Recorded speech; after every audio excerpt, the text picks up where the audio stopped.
The views and opinions of the hosts and guests are their own and do not necessarily reflect the position of the management and staff of Guardian Network.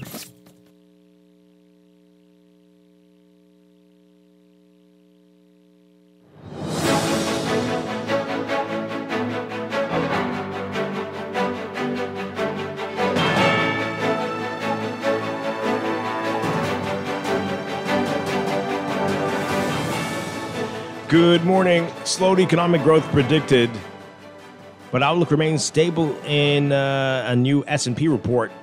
But the opposition finds that report very concerning, and power outages creating headaches for New Providence and Grand Bahama residents. It's all straight ahead this morning. I'm Dwight Strachan, and this is Morning Blend.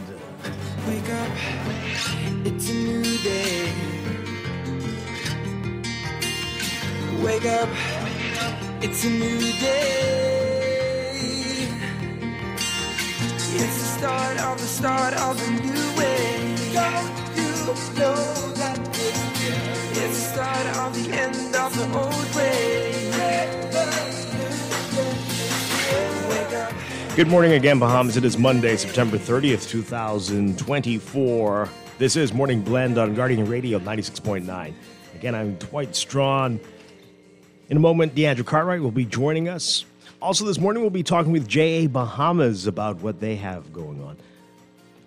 And a whole lot more. That's all ahead. But first, it's time for the overnight, the latest breaking news from while you're sleeping, and the top national and international headlines this morning.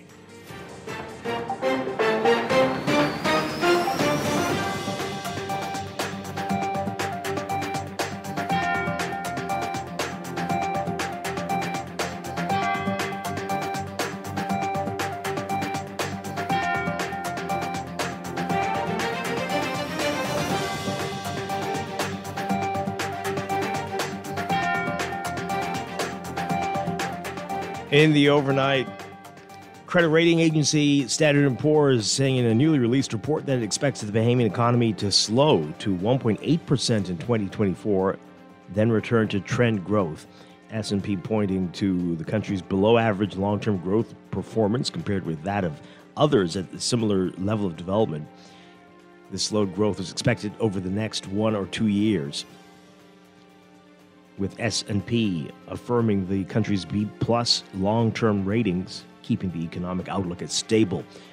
It said the stable outlook reflects our view that over the next 12 months, a stable economy combined with the fiscal consolidation efforts will limit the government's debt burden. Meanwhile, the opposition said it's very concerned with the report. Shadow Minister of Finance Kwesi Thompson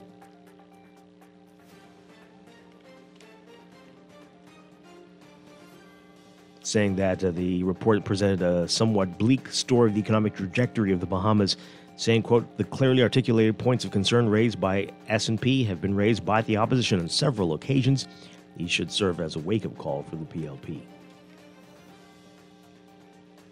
Investigations continue into a murder in New Providence. A man shot and killed on Saturday morning. According to police, around 7 a.m., officers found the man with a gunshot wound at an unfinished residential building in Kennedy Subdivision. Police say the victim is known to authorities. And 3 Bahamians arrested for human smuggling after police discovered a group of 45 undocumented migrants in New Providence. According to reports, the migrants were found aboard a ship at a shipyard on Bay Street. Police say around 11 p.m., officers at the shipyard saw several people inside a white Nissan Juke being taken to a boat. Officers searched the boat and found the migrants, who were all Haitian.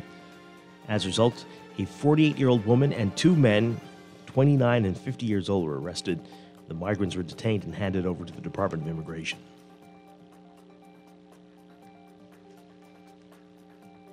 A man who had sex with a minor he met online will learn his fate on October 23rd. 27-year-old Quincy Edgecombe pleaded guilty to having unlawful sexual intercourse without a plea agreement. When he appeared before Senior Justice Cheryl Grant Thompson last month, he admitted to having sex on August 14th, 2022 with a 13-year-old girl whom he met on Instagram. Edgecombe was 25 years old when the offense took place. Following his guilty plea, defense lawyer Alex Dorsett volunteered to assist Edgecombe with sentencing submissions for free. In Friday's sentencing hearing, Dorset suggested a sentence of 2 years imprisonment. He said that Edgecombe didn't learn the teenager's real age until he was arrested, although he conceded that ignorance was not a defense. And a 42-year-old man accused of sexually assaulting a 10-year-old girl has pleaded not guilty. Darrell Forbes was arraigned on charges of unlawful sexual intercourse and indecent assault when he appeared before Senior Justice Cheryl Grant Thompson Friday. Prosecutors alleged that Forbes had unlawful sexual intercourse with the minor and indecently assaulted her on January 19th, 2023. Forbes, who's in custody, will learn his trial date on October 2nd. Overseas, North Carolina officials pledging to get more water and other supplies to flood-stricken areas today after Hurricane Helene left a trail of destruction across the U.S. The death toll from the storm rose to nearly 100 across the southeast. At least 91 people across several states were killed. A North Carolina county that includes the mountain city of Asheville reported 30 people killed. Governor Roy Cooper predicted the toll would rise as rescuers and other emergency workers reached areas isolated by collapsed roads, failing infrastructure, and widespread flooding. Supplies are being airlifted to the region around the isolated city. Officials warned that rebuilding from the widespread loss of homes and property would be lengthy and difficult. The storm upended life throughout the southeast. Deaths also reported in Florida, Georgia, South Carolina, and Virginia.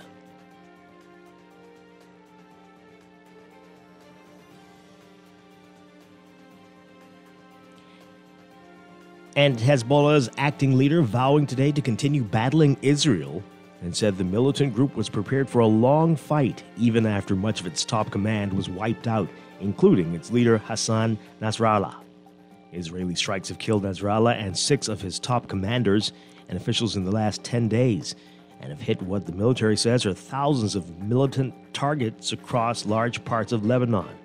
Over 1,000 people have been killed in Lebanon in the past 2 weeks, nearly a quarter of them women and children, according to the health ministry. Early Monday, an airstrike hit a residential building, wiping out one apartment, damaging others, and killing 3 Palestinian militants in central Beirut, as Israel appeared to send a clear message that no part of Lebanon is out of bounds. Despite the heavy blows Hezbollah suffered in recent weeks, acting leader Naim Qassem says in a televised statement that if Israel decides to launch a ground offensive, the group's fighters are ready, knowing that the commanders who've been killed have already been replaced.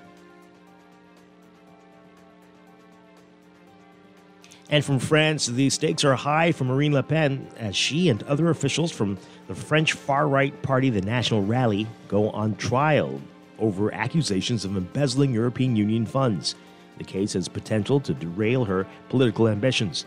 The 9-week trial will be closely watched by Le Pen's political rivals as she remains a strong contender in the race to succeed Emmanuel Macron when the next presidential election takes place in 2027. It comes as a new government dominated by centrists and conservatives just came into office in the wake of the June-July legislative elections. Some observers expect the trial could prevent National Rally lawmakers, including Le Pen herself, from fully playing their opposition role in Parliament, as they'll be busy focusing on the party's defense.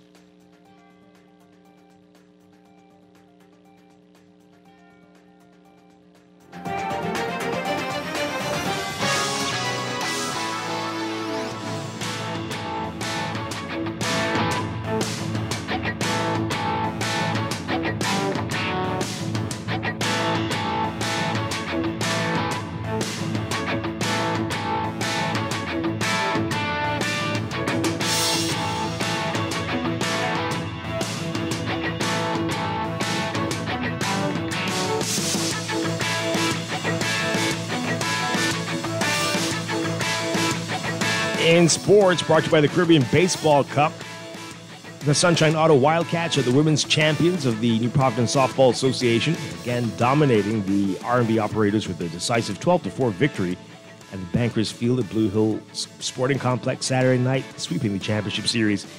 Details in today's Guardian Sports section. Jonquil J.J. Jones and the New York Liberty have taken the opening game in their 2024 WNBA semifinal series against the 2-time defending champion Las Vegas Aces. The Bahamian professional women's baller had another playoff double-double Sunday, her 20th career playoff double, helping the Liberty take down the Aces in a wire-to-wire 87-77 win in Brooklyn, New York. Jones had 13 points, 12 rebounds, but her teammate Brianna Stewart, who turned a page back to her MVP days, dropped in a game-high 34 on 12 for 19 shooting. And some sad news, a legend in the sport of track and field has died just a couple weeks after celebrating his 92nd birthday. Long-standing coach, teacher, and sports administrator Keith Parker has passed away. Parker, originally from England, died at his home on Friday. Parker spent more than half of his life in the Bahamas, entering the school system as a math and PE teacher at GHS in 1959 and going on to lead some of the finest athletes the country's ever produced. Legendary Keith Parker.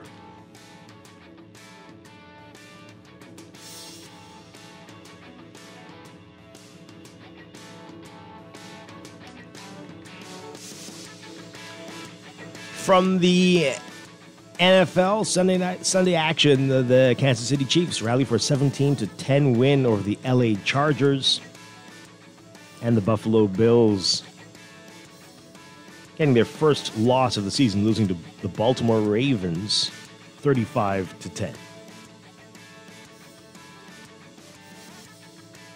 Meanwhile, the Atlanta Falcons rally with a late field goal to beat the Saints 26-24. That's sports, and that's the overnight.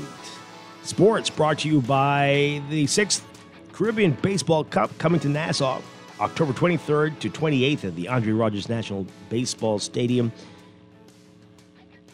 6 countries, Cuba, the Dominican Republic, Curacao, the Virgin Islands, the U.S. Virgin Islands, St. Martin, and the Bahamas will compete for the championship title. 17 thrilling games over 6 days, your chance to witness the best in Caribbean baseball. Come out and support the teams. Again, October 23rd through 28th, the Caribbean Baseball Cup.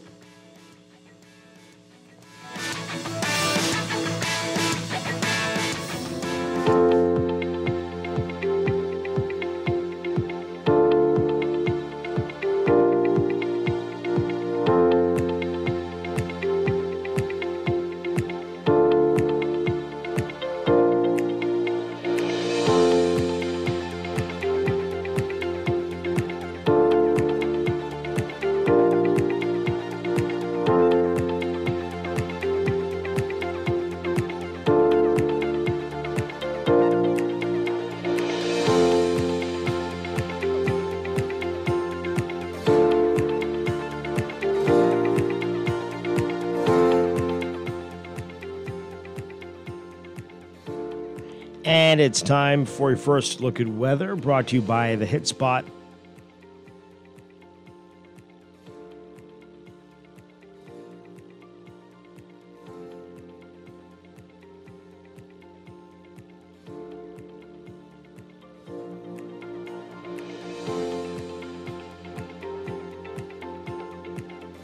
Here's what's happening. We've got deep layered ridging that will continue to influence the weather across the country, maintaining hot conditions and gentle to moderate east to southeast breezes over the next few days. Some low-level moisture will stream across the area in the southeasterly flow, leading to brief passing showers, mainly across the southeast Bahamas today.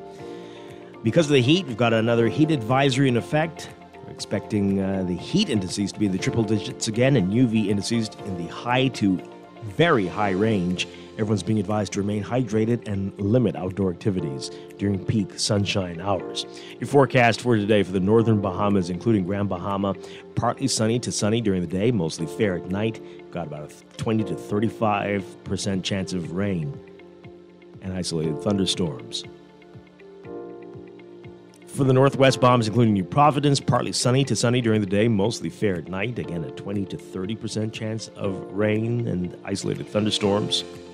For the central Bahamas and the southeast Bahamas, partly sunny to sunny during the day, mostly fair at night. Temperatures today, we're looking at highs getting up to at least 90 Fahrenheit, 32 Celsius, but the overnight lows tonight getting down to about 77 Fahrenheit, 25 Celsius.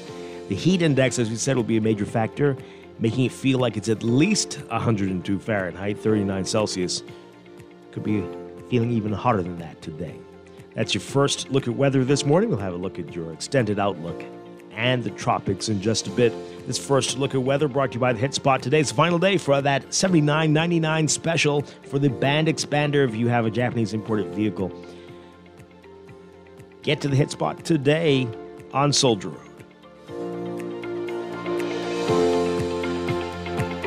Wake up, it's a new day. Wake up, it's a new day.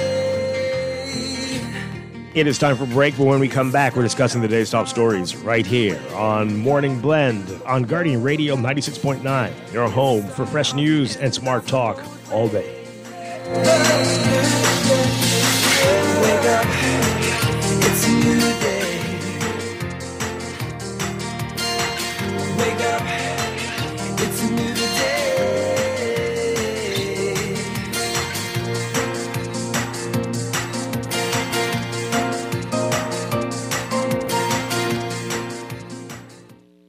Screws and Fasteners World, Balfour Avenue and Palm Beach Street, has those hard-to-find fasteners for you right now. You can find stainless steel regular hex, carriage bolts, galvanized bolts, threaded rods, nails, self-tap screws, sex bolts, anchor bolts, turnbuckles, masonry tools, hand tools, and weed whacker strings. Check out the rope selection and car body fasteners, too. Special orders are welcome. It's your #1 fastener store. Screws and Fasteners World, Balfour Avenue and Palm Beach Streets. Call 326-1976.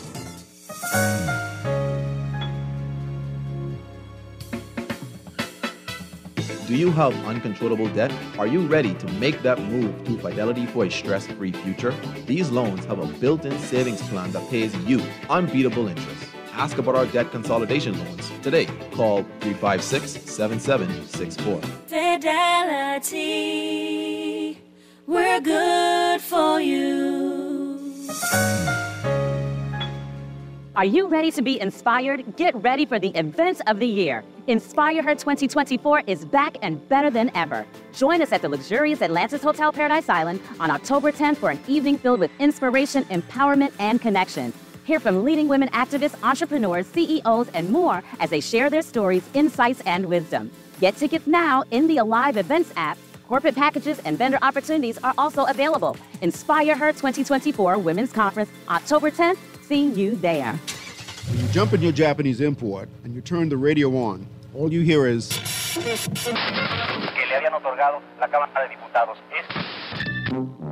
For the month of September, the Hit Spot will install a band extender in your Japanese import for the discounted rate of only $79.99, VAT included. Get your band expander installed today at the Hit Spot and listen to Star 106.5. Plus, get fresh news and smart talk on Guardian Radio 96.9 FM, Nassau, Bahamas. Wake up, it's a new day. Wake up, it's a new day. It's the start of a new way. Don't you know that it's the start of the end of the old way. Wake up, it's a new day. Wake up, it's a new day.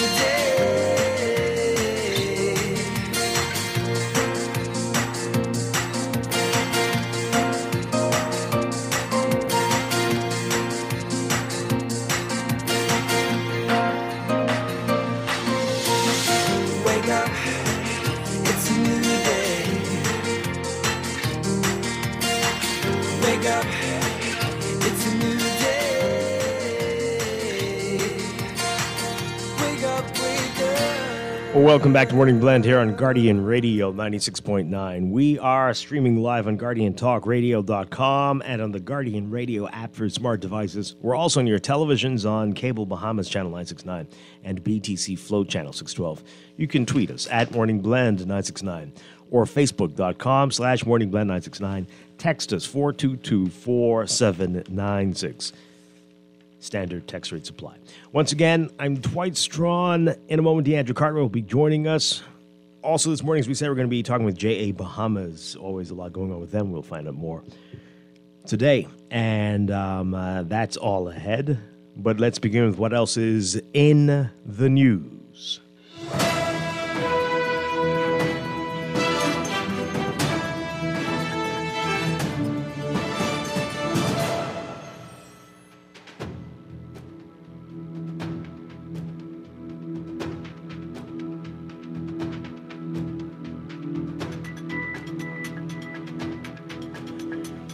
And in the news, again, condolences to the family of Keith Parker. This is sad news for the track and field community. And Keith Parker passing away at 92 on Friday.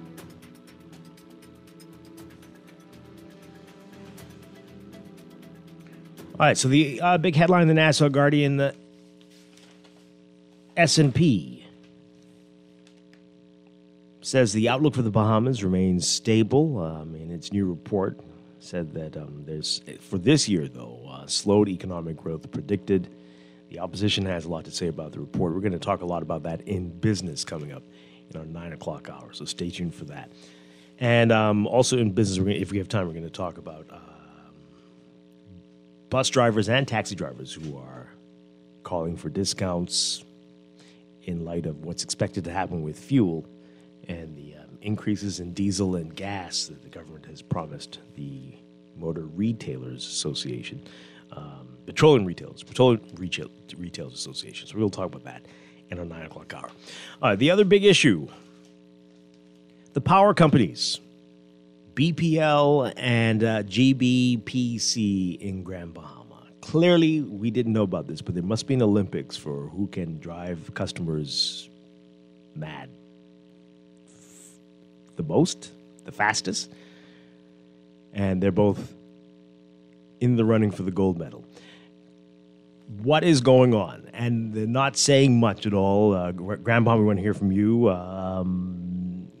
We see it every day, the complaints about the power going off. It is happening here in New Providence as well. I don't know what's been happening over the past few days in eastern New Providence, but there's no explanation from BPL at all as to what it's about. We were a major outage on Friday night into Saturday morning for 3 or so hours, but and that doesn't sound long in the grand scheme of things, but the fact that there is no information is driving people crazy. The Tribune has a story about another outage in New Providence over the weekend, talking about a 12-hour power outage in Stapleton Gardens on Saturday that left residents distressed, including a 60-year-old man who said that his heart condition worsened due to the intense heat in his home. Oh, boy. BPL's communications manager, Arnett Ingram, said the outage was due to a fault on the overhead line near Wellington Street and Christie Avenue. She said BPL received calls around 6 a.m. from residents, and a crew was dispatched to the site by 8 a.m. BPL trucks were seen driving through Stapleton, and workers were observed repairing power lines. BPL's Facebook page noted outages in Stapleton and Sea Breeze on Saturday. Later, the company reported an outage on Cowpen Road due to a damaged pole caused by a third-party incident. Well, at least they got that. Eastern New Providence wasn't so lucky.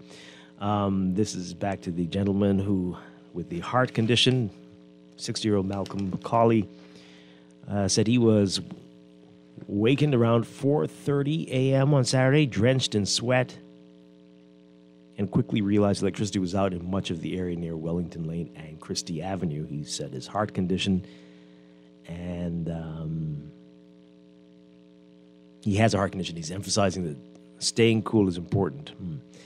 Okay, well, anyway, others are in the story complaining about the issue as well.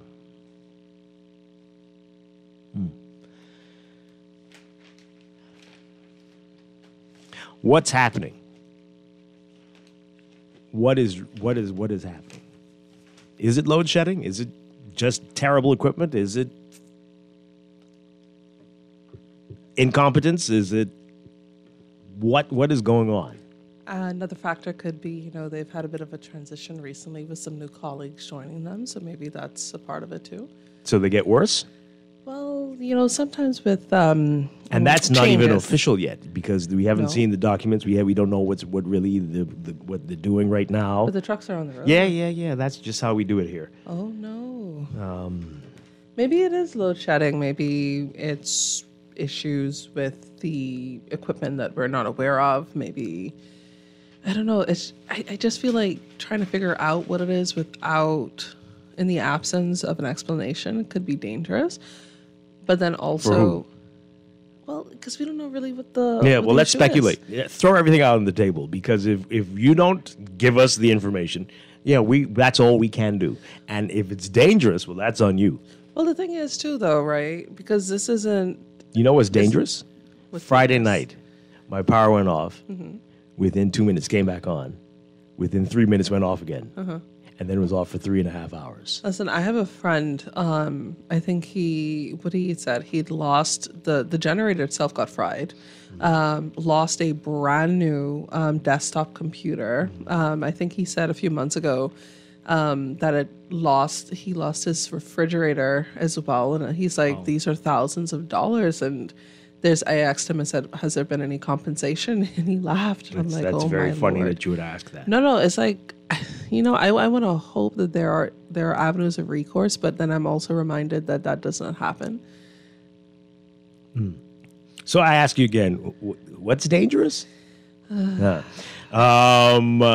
texter says, water heater gone last month. They had us on half power Friday. Oh, dear. Well, this is the thing. I forget what it is. I've lost quite a few smaller appliances myself, and I'm like, why is something that I just purchased recently not working, or the battery isn't holding as much power as it used to? And I'm like, it happens when you have the jolts of electricity hitting it infrequently, and then the amount of voltage that it requires is not receiving, and then it gets a massive surge. Wow. And I'm like, how do we counter this, or how is this now commonplace? It's considered normal. How is it that the regular provision of energy is something that's not expected, right? I mean, I to the point where it doesn't even get media coverage when the power goes off every day, right? Because this is to be expected that you will not have electricity.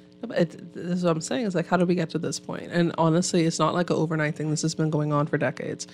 How do we get out of here? I've always questioned, is it that, because they always say we have outdated generators or whatnot like that, right? But we're spending money in other areas. So how come we're not making the investment, the long-term investment in the machinery? You can change out the people as much as you want, but what about the machinery itself that cannot handle the capacity? Like, I think that's what we need to be hearing more of. Yeah. And we're simply not. Another texter lost my heater as well Friday. Wow, my goodness gracious. So that's people's heaters. This is crazy. So let's hear from you. Let's put it all out there. They're not talking to us, barely giving you explanations. I called, by the way, after my power went off. I called after 2 hours. I couldn't take any more. And they took about 15 minutes of me calling because they wouldn't answer. But eventually somebody answered. Right. And I asked if they were aware of the outage, and they said yes. And they said, well, what's going on? They said, but it'll be about an hour more. I thought that was oddly specific. I'm like, so is something wrong, or is this load shedding? Right. He says, there's something wrong. I'm like, how do you know you're going to have it repaired in an hour, right? And it came on within an hour and 10 minutes. Like, maybe they know their capacity. Maybe they know the machinery. Mm-hmm. After everything goes off, they know what they can do. Yeah. Well, perhaps, again, but not back before. to the suppositions, right? Us trying to speculate. If they know that they need to release the load for about an hour, they're not going to call it load shedding. Just be like, okay, the power's out. But that's what it is. It's load shedding. Something's wrong, all right. But it's been I think the older I get, the less I try to question certain things because it just causes frustration. But at the same time, I will say this, right? We know that this is an issue. We are all impacted by it, right? We have a lot of our family islands are now experiencing this on a regular basis, right? I just wonder, what more can the Bahamian people do to affect the change that they need when it comes to power generation? Mm-hmm. Because obviously, again, you can change out. What was it? The fellow who always calls in tells me I'm not living up to my Long Island heritage and whatnot, said that I'm more theoretical than practical. And these things, I am more practical, because why can't we get to the crux of the matter, the root of the matter. You can change names. You can afford to do that. You can afford to bring in external folks to try help solve the issue. But I'm going back to the reality. We have more persons on this island than we did 1 year ago, 5 years ago, 10 years ago. We have issues being experienced on family islands. Like, I never knew Long Island to actually have power cuts happening. That's been happening. That's been happening for at least the last year or so. And then it interferes with, of course, the other utilities. Eleuthera has been going through it, right? What more needs to happen? Like, you can blame management as much as you want, but that's not the only issue. Even if it is an issue, it's not the only issue. What more can the Bahamian people do? Because clearly the investment into the machinery that we need to handle the capacity is not happening. Yeah. Wow.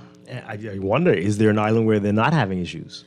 That begs the question. Like, I honestly, I don't have, I'm not getting feedback on this from every island. Yeah.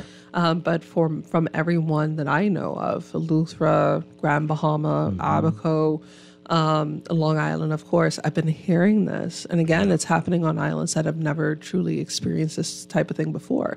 But when we go back to the reality, you have competent people on the island trying to do that here and on the family islands. But when we look at what they are given to work with. Yeah, we know it's not the line staff.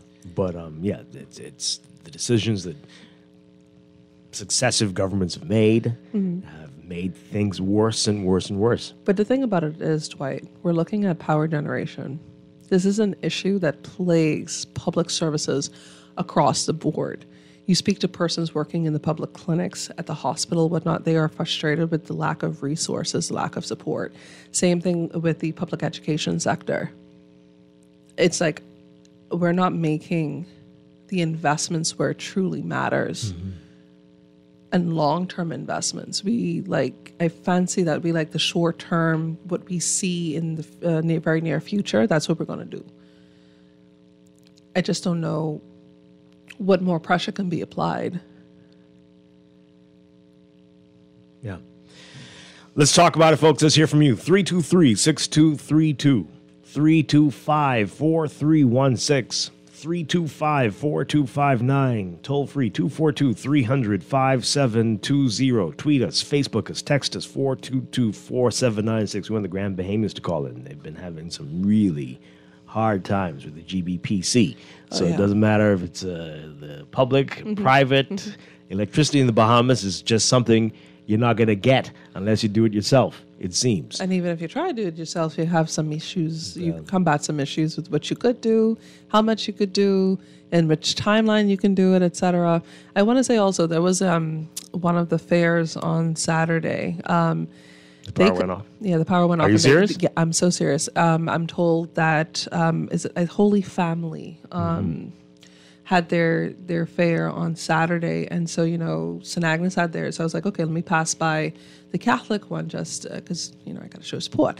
And I called my friend who was down there and he's like, yeah, the lights are out. So we weren't able to do anything for quite some time. And I'm like, whoa. So you have a whole fair that essentially is functioning off of electricity. And at that point, it was a bit later in the evening. So they were in darkness for some time. I'm like, you cannot be serious. Yeah. Well, my good Lord.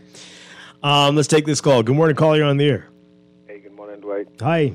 And good morning, Miss what's your name? Deandra Cartwright. Deandra Cartwright, yes, Miss Deandra Cartwright. Hey, Miss Deandra and Dwight. It's unbelievable for us to be 51 years into independence, and at this stage in our existence, we still trying to keep the light on, right? And it appears that either we, the Bahamian people, don't have no shame, because we didn't know our leaders over the years don't have no shame, right? They only don't have no shame. They have no creativity. They have no vision, right? It is so much things they could find to do to reduce electricity and cause it to be more stable in this country if they wanted to, right? And we like to play games as if we don't know who our leaders are, right? and what they involve it in this country. And that is why our electricity happens the way it happens, and it will always be doing that, because why? The leaders don't want us to have nothing better in this country. They want everything they see doing, anything they want, they get. Anything our leaders want, they get, right? So you can tell me at 51 years in a country claiming to be independent, and we can't find remedies as leaders to solve the simple things like electricity and water in this world today. I mean, all of the technology when it relates to electricity and water. We are archipelago with water all around us, and the leaders we as a people, we have to open up our eyes and realize that the leaders we have in this country, because it ain't the generators, it ain't the oil, it ain't the equipment, it ain't BPL. It's our leaders what created and continue to create this conundrum for the Bahian people, while we praising them for being good stewards. You guys have a nice day. Okay, thanks a lot. Let's take another call, and then we'll get to your text messages. Good morning, caller, on the air. Hi, good morning, caller. Are you there? 323-6232, 325-4316, 325-4259. Good morning. Good morning, Dwight. How you doing? Doing well. I just like to say that this is outrageous, man. It can't be nationwide. You're having power failures. And I want to know what's going on with the energy minister, because she never have nothing to say. This falls solely under her portfolio. The minister should say something. We should not be living like this in 2024. You leave from Freeport to go to Nassau, you come to power, what it is. You come back to Freeport, you hear you're on load shedding. What are the Bahian people supposed to do? Yeah, don't go to Lutheran. Yeah, it's bad all around. It's terrible. So when will our minister have something to say? Yeah. Or that does not come under portfolio. It certainly does. The public. It certainly does. They all need to speak. Everybody. We don't hear anything from BPL management. I mean, I guess they don't know where they stand with Pike and Island Grid, Bahamas Grid, whatever grid. We know this grid ain't no good. That's all that we know. And we are in problems. And nothing seems to be changing. Nothing at all. Let's take another call. And good morning, caller. You're on the air. Are you there? Are we on? Okay. Let's read some messages here. Dwight, I hope you begin to include the cable companies in this competition as well. It seems like they're in competition between them and the power company for bad service. Oh, boy. That's rough. This person says here, as the power continues to go out for heat, lightning, bird, and lizard landings, what now? As it has for the last 30 years plus. And 4 months after Brave Davis told us all that power problems will be resolved by July 2024. I don't remember that. Did he say that? I don't remember. That seems the thing highly is that unlikely. I hear promises from every administration, and then I just wait to see what actually happens, and then reality faces me. Anyway, one thing has become apparent and clear as crystal. They underestimated the problem. What was clearly sold to the Prime Minister was a plan to bring in additional generators to resolve issues with generation, for expert foreign linesman team to resolve issues with transmission capital. It's giving me a headache. What's happening? For 4 months later, it's the clear plan which they refuse to give any details on. For someone might ask a question or hold them accountable. That part is yes. All right. So much so that the Prime Minister told us the plan with Pike, but no mention of Island or Bahamas Grid. What? It's all together. What's happening? You confuse me. But I get what you're trying to say. But that's a lot of long, rambling stuff there. Yes, we need answers. We need the situation resolved. It's a mess. Totally agree. Something is not right. All right. A good morning, caller. You're on the air. Morning, Dwight. Hi. Good morning to your guest. Morning. Dwight, I find it interesting that the same minister that's in charge of BPL, in charge of energy, is also the same minister in charge of road traffic. And the reason why I say that is because he can't provide electricity. He can't even provide license plate for people's cars. Why is he there? This is just ridiculous. In 2024, we got all of this sun around this country, but they can't come up with an idea for a solar plant, or they can't construct a solar plant. This is just ridiculous. Let me tell you why. Before you go on, though, I mean, I don't know if it's fair to say it's the minister's fault. I mean, these issues with road traffic have been going for a long time. Dwight, it's never been this bad. It's never been this bad, but it's been a long time. It's been bad. But let's just say the administration's having major challenges. Very much so. Mm-hmm. I'm going to give you a joke, Dwight. Last year, I thought was the worst for me. Last year, August, my electricity bill was $1,700, and I was like, "What am I? I'm running a hotel. I'm 5-bedroom house, right?" I thought that was bad until I got my bills for this year, August. And the worst part about it is, Dwight, there's even less people in my house. There was no one in my house in August. My daughter's off to college. It's only me and the little one, and there was no one in my house in August. And what was the yet, bill? my light bill for the month of August is $1,900. Oh, my goodness. They don't read these meters. They just stick anything on you and call it a day. I've seen no one through my corner, and I'm working from home right now, so when I look out through my cameras, whenever someone comes to the front gate, I look out through the cameras. I've never seen BP. I've seen Waterworks, no one from BPL, but every month I'm getting these ridiculous light bills. This is just crazy. This has got to stop. They've got to do something because people cannot survive like this, Dwight. Yeah.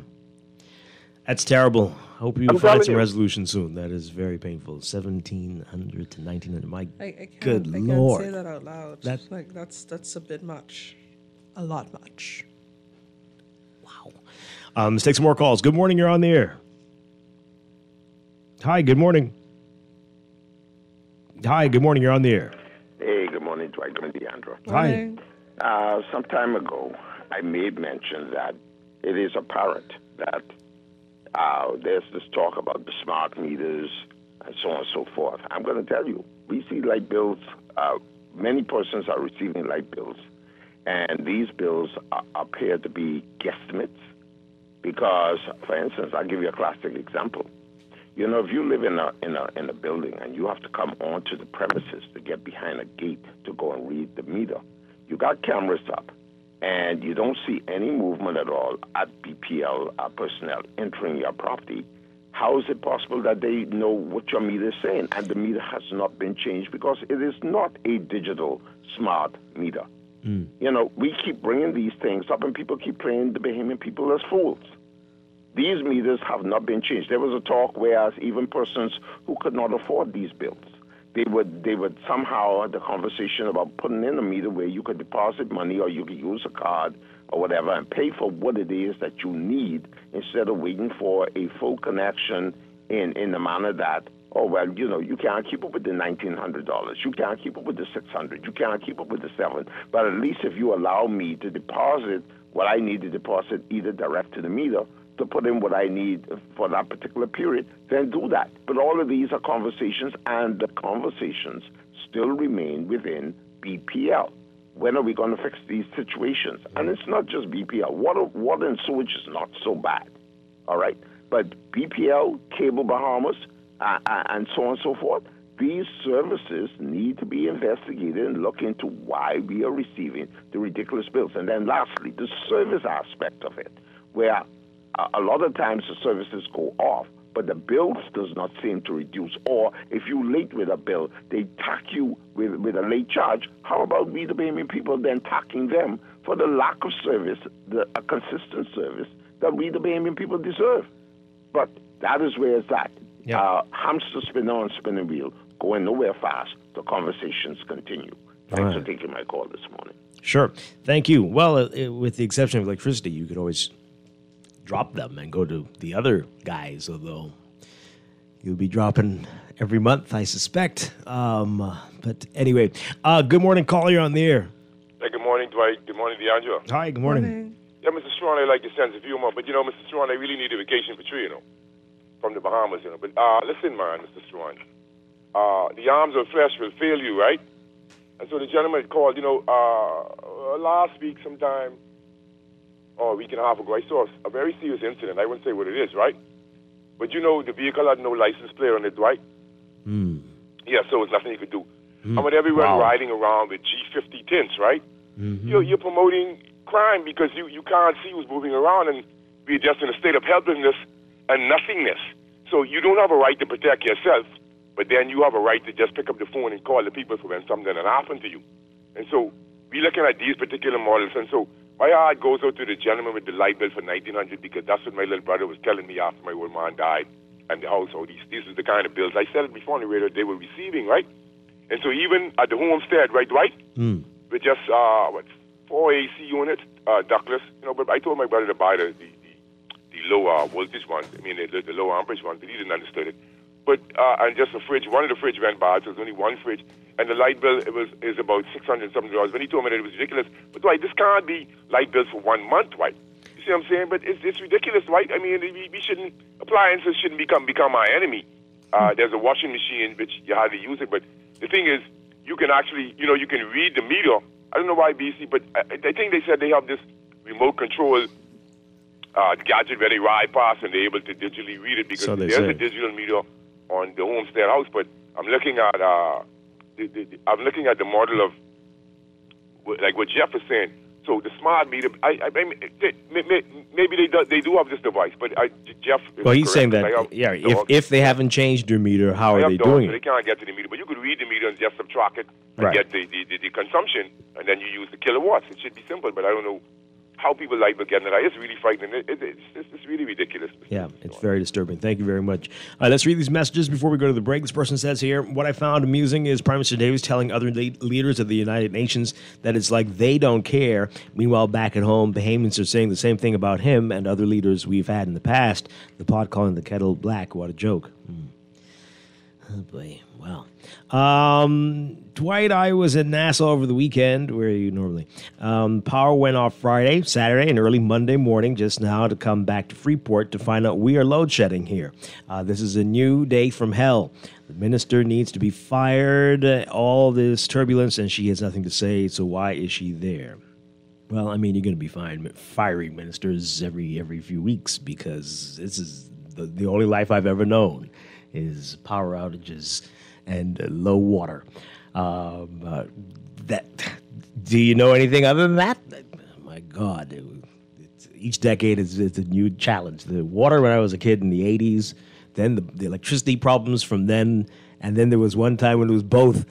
Oh, boy, that might be now. I don't know. Anyway, Dwight, the problem is we don't maintain anything. No government looks like they could fix this electricity problem until we break up this monopoly with the PLP and F&M BPL monopoly. Nothing will change. Both parties put BPL in this mess.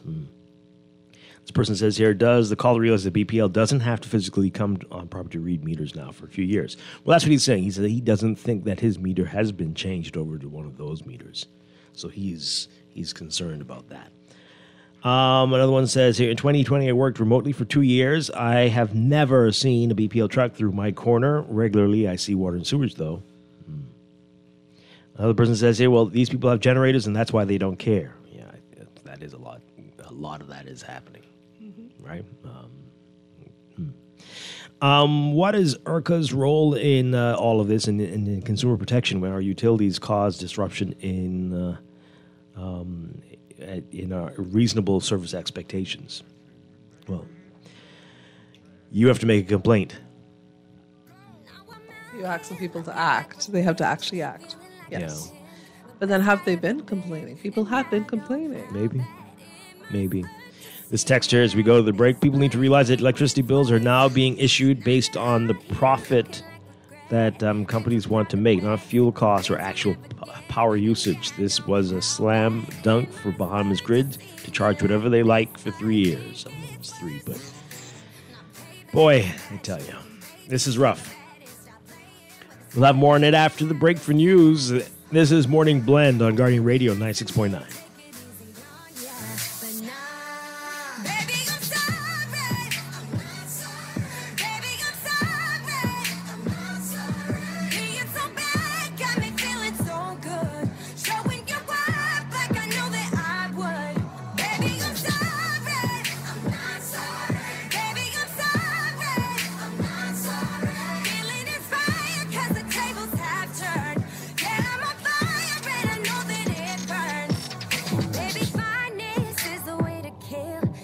This is Guardian Radio, 96.9 FM, Nassau, Bahamas.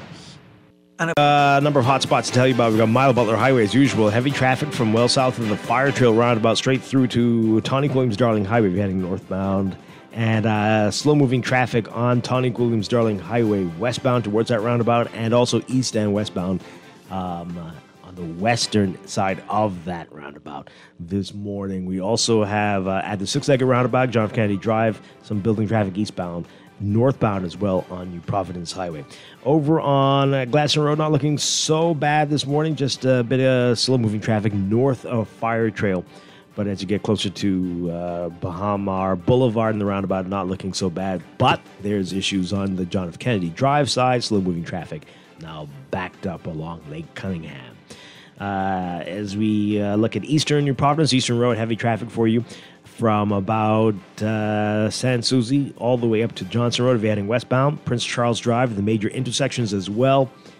And Independence Drive, Blue Hill Road, that area looking congested for you. Northbound on Blue Hill, east and westbound on Independence Drive.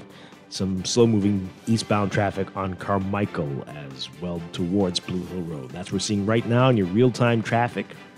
That's your Morning Blend Traffic Alert brought to you by RBC. Start a conversation at rbc.com/loan/all of you. We'll be back with more Morning Blend after the news here on Guardian Radio 96.9.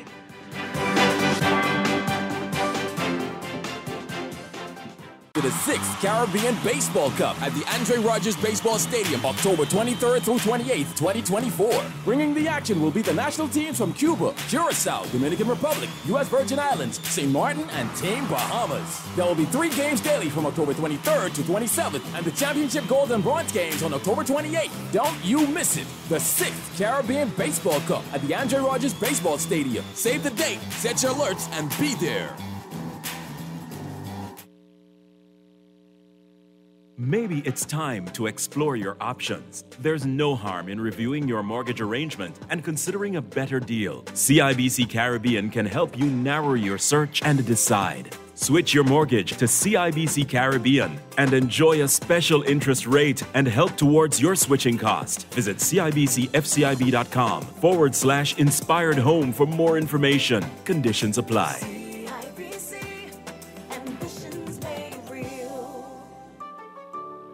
Craving something delicious and freshly made? Dunkin' has got you covered all day your way. From savory sausage, egg and cheese to crispy bacon, ham, and even tuna, our sandwiches are made to order just for you. Choose your favorite. Bagels, croissant, toast, or muffin. Whatever you want, we've got it. Whether it's a classic grilled cheese or a hearty club, your perfect sandwich is just a bite away. Dunkin's fresh, made-to-order sandwiches made all day, every day. Only at Dunkin'. The Bahamas runs on Dunkin'. Experience the immediate care you deserve at Doctors Hospital Urgent Care. When emergency strikes, trust our expert physicians for fast, quality care. With extended hours and cutting-edge medical technology, we're always ready to serve you. Don't wait or take risks with your health. Visit our urgent care suite at Doctors Hospital West on Blake Road for immediate, trusted, and best care. Do you know a fisher who braves the seas every day, bringing home a catch that feeds our communities? Nominate them now for the Anchor Awards, a night dedicated to celebrating the unsung heroes of our waters.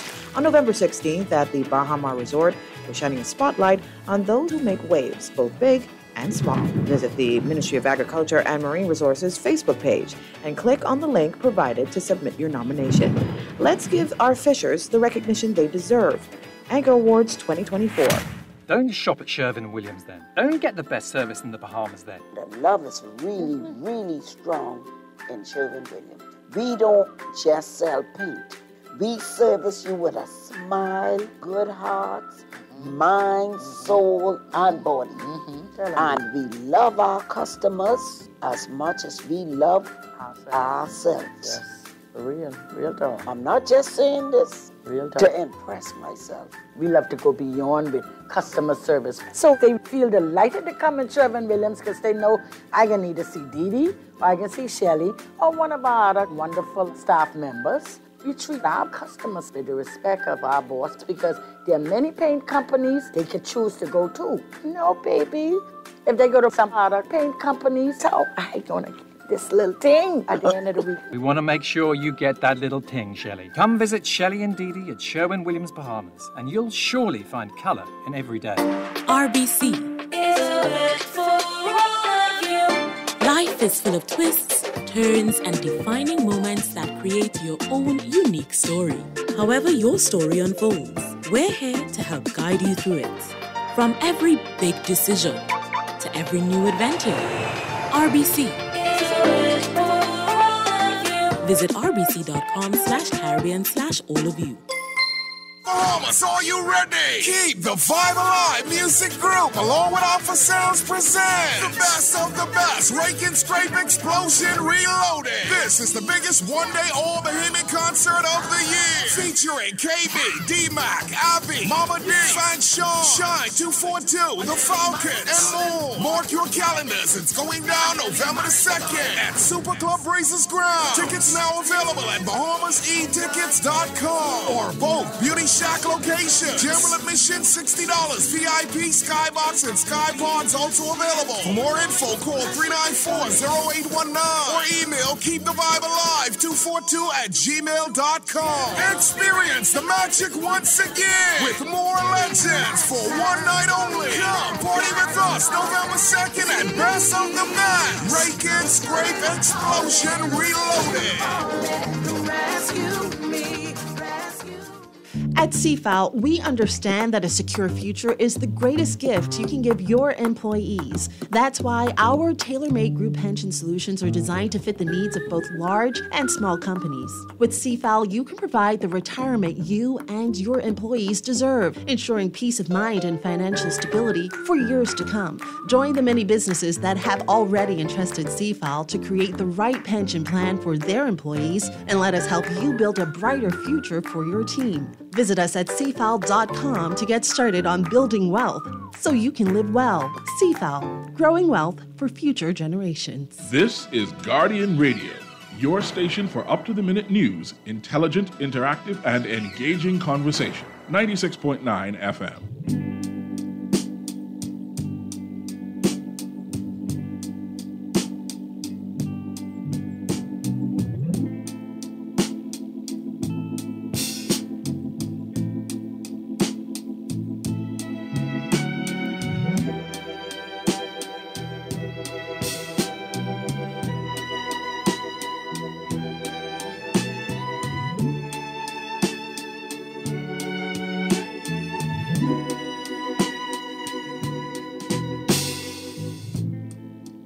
Don't look so sad. I know it's over.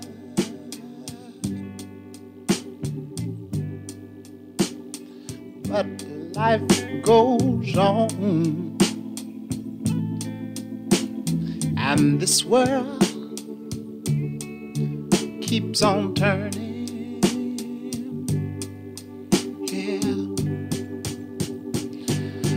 Let's just be glad we had this time to spend together.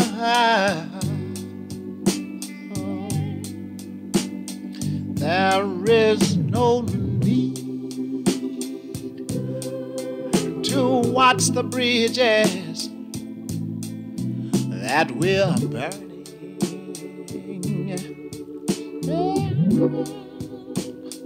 Lay your head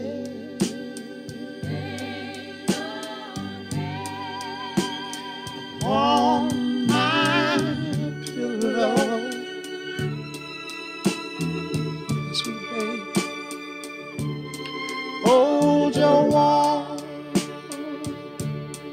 and tender body close to mine.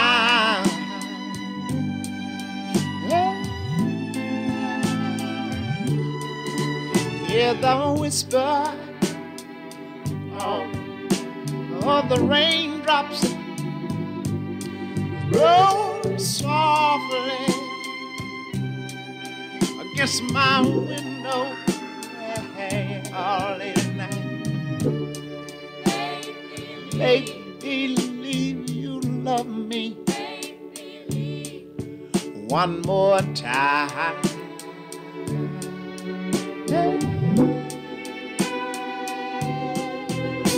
For the good time.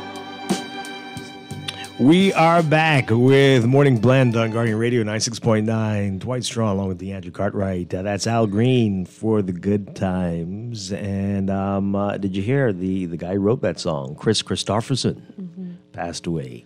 Oh my goodness. And may he rest in peace. Yeah, that's some amazing stuff there. Actor, singer, Rhodes Scholar. Can you believe that? But yeah, passed away. Beautiful over song. the weekend. Yeah. Wonderful song there. Incredibly talented individual. Very much so.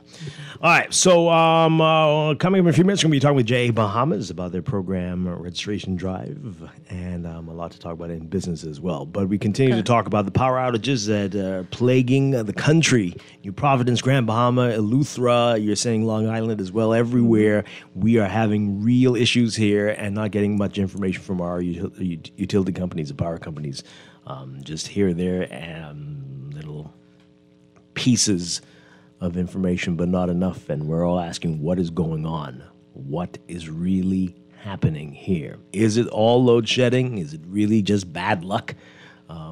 Is it somebody sneezing too hard? What's the issue? This texter, the one who asked about IRCA, also saying, does our judicial system allow us to bring class action litigation against BPL for losses that citizens incur as a result of power outages? Listen, I'm interested too. Can we have a legal mind? Can y'all call, let us know? Seriously. Well, why aren't they doing it? Well, why aren't they thinking about it? Like, what's their issue? The legal minds. Do they even care about these things? I mean, their lights may be off too. Right. That's why they should have something to say. But no, that's not how this country works. Perhaps they already know that the laws that exist perhaps will negate any attempt to try and... Yeah, but when they run for office, they won't try to fix that, right? When they get in there. Well, that's when they get in there. Yeah, just completely forget. You know what's going to happen, though. What is? Because the political season has already begun. We're going to start they're going to make promises about stupidness? And then when they get in, they completely forgot or say, I couldn't do it because it's not a priority. It's the same cycle. Yeah. Well, clearly we're actually, the stupid ones. Did we start doing that checklist again, all of those things that should have been done, and to see if they've actually been done? Do you like headaches? Every time I come on this show. Because all you're going to do is hurt your head by going through all the things they promised that they haven't done yet. Again, and it's with successive governments and whatnot. When can we be realistic? I wonder. But then also, when will we as a people actually hold our politicians accountable? How can we hold them accountable outside of public outcry, and to what extent will that enforce any type of change? Yeah. Like, these things are always curious. This class action idea, though, I wonder, because that's when you see some change happens, when there's some teeth, some weight behind it. In real countries. Yes. Are you saying that the Bahamas is not a real place? This texture says here, please tell Mr. Pintard, this is wacky text of the day. Okay. Please tell Mr. Pintard, who took water to Eleuthera, please stop treating us like stepchildren and bring power to Grand Bahama. Oh, Lord. Well, that's very weird. I guess they're saying not to bring... Don't you carry the water over to Eleuthera, but bring some generators over to Grand Bahama. Maybe that's what they're saying? Pintard? Yeah, okay. Or maybe it could be like the handheld devices that you can charge things with. I don't know. I'm trying to make sense of it. Unless you use your MP, which he could be. I don't know what that... Perhaps. That makes little sense. But okay. All these problems in this country, and Bahamians will say this is the best little country in the world. LOL, based on what? Why are we... Okay, well, now you're just bitter and angry. I get it, because the power probably is off where you are. But we don't have to... I mean, it's better than a lot of places. You could be in Lebanon right now. It wouldn't be pretty. And you saw what Helene did to the Southeast United States. I mean, so there are challenges all over. Yes. But some of ours seem unnecessary. Let's take this call. Good morning, caller. You're on the air. Good morning, Dwight, and good morning, Deandra. Hi, good morning. Morning, Dwight. I wonder if they're playing a game called Pick Your Poison to see whether electricity is bad or the roads are worse. because, as a competition, they run neck and neck. And I don't know which one is worst. Well, there's quite a few others in the running, too. Yeah, 2 utilities in your working. Yeah, it's rough. Okay. It's rough. Have a good day. Thanks a lot. Yeah, I told you before, there's like some Olympics for bad utility companies. Well, this is our reality every day, right? And then going back to what one of our previous callers actually said, where the internet providers, the telecommunications providers, have also been playing seemingly the same competition, where services are just not there. I mean, I can speak also from personal experience. My internet has been dipping in and out and in and out. And I'm like, this is not conducive to getting anything done, especially in the worlds where you're existing virtually doing work. So it could be quite frustrating. Yeah. What about students needing to do their homework in the nighttime in the absence not only of like electricity, but even if that electricity is on, then if they don't have the internet that they need to do the research for their projects, I mean, come on, like this, we were reading what's inside the paper was being carried. Persons have medical conditions, right? Where's our heart? Where's that audio clip? Where's that? Where's your compassion? Where's your soul? Are you human? Yeah. Boy. Applicable. This texter says, Dwight, BPL has been remotely reading meters for more than 10 years. Tell that caller to educate himself. If he thinks there is an issue, go in and have it addressed. Okay, so I don't know if you work for BPL because you're told it's not necessary. He's saying he doesn't think he has one of those meters. And we had another caller who said that nobody was in their house for a whole month, and yet the bill was the same. So there are issues. People do not believe. BPL needs to do some PR. People don't believe that they are actually reading their meters. That they're doing just, what? They're guessing, they're estimating. And so BPL needs to fix it. They need to address it. Are you really doing it? Right? Going in is not going to get anything solved. But they need to do the work. Let us know what's happening. We are doing this, we're not doing that, and blah, blah, blah. What are you waiting for? What are you doing? Caller, we'll get to you in a second. This person says, Dwight, the Defense Force is causing... Where is this coming from? What now? The Defense Force. Crime and murder. What? Defense Force? What's happening? Okay, I don't know what's happening. Ankle bracelets. This is very random. I'm sorry. I'm sure anyone can bring a class action lawsuit. Didn't Fred Mitchell advise that Grand Bahamians should cause an injunction if they bring a lawsuit against the GBPA and the GBPC? Can't we in Nassau do the same thing to correct our issue? Yeah, well, again, lawyers come forward. Let's do something. This person says, I hate to say this, but I trust a lot of older people who are loyalists. No, that's not what you're saying. I know what something's missing.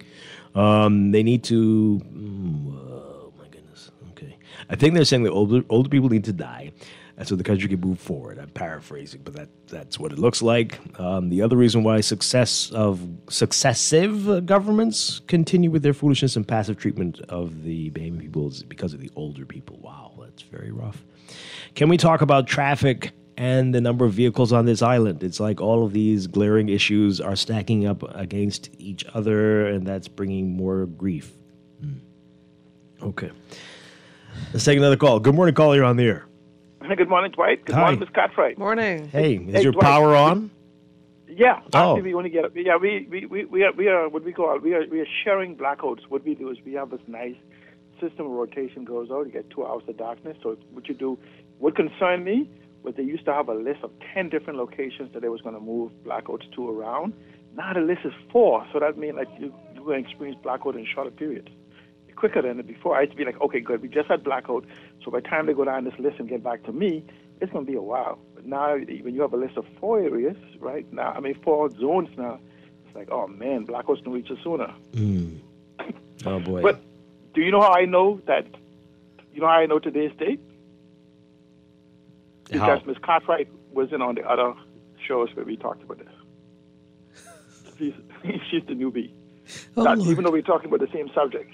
So, but let's talk about 2 things. The energy grid. It's not going to happen, and it can't happen the way it needs to happen in the 21st century. Why?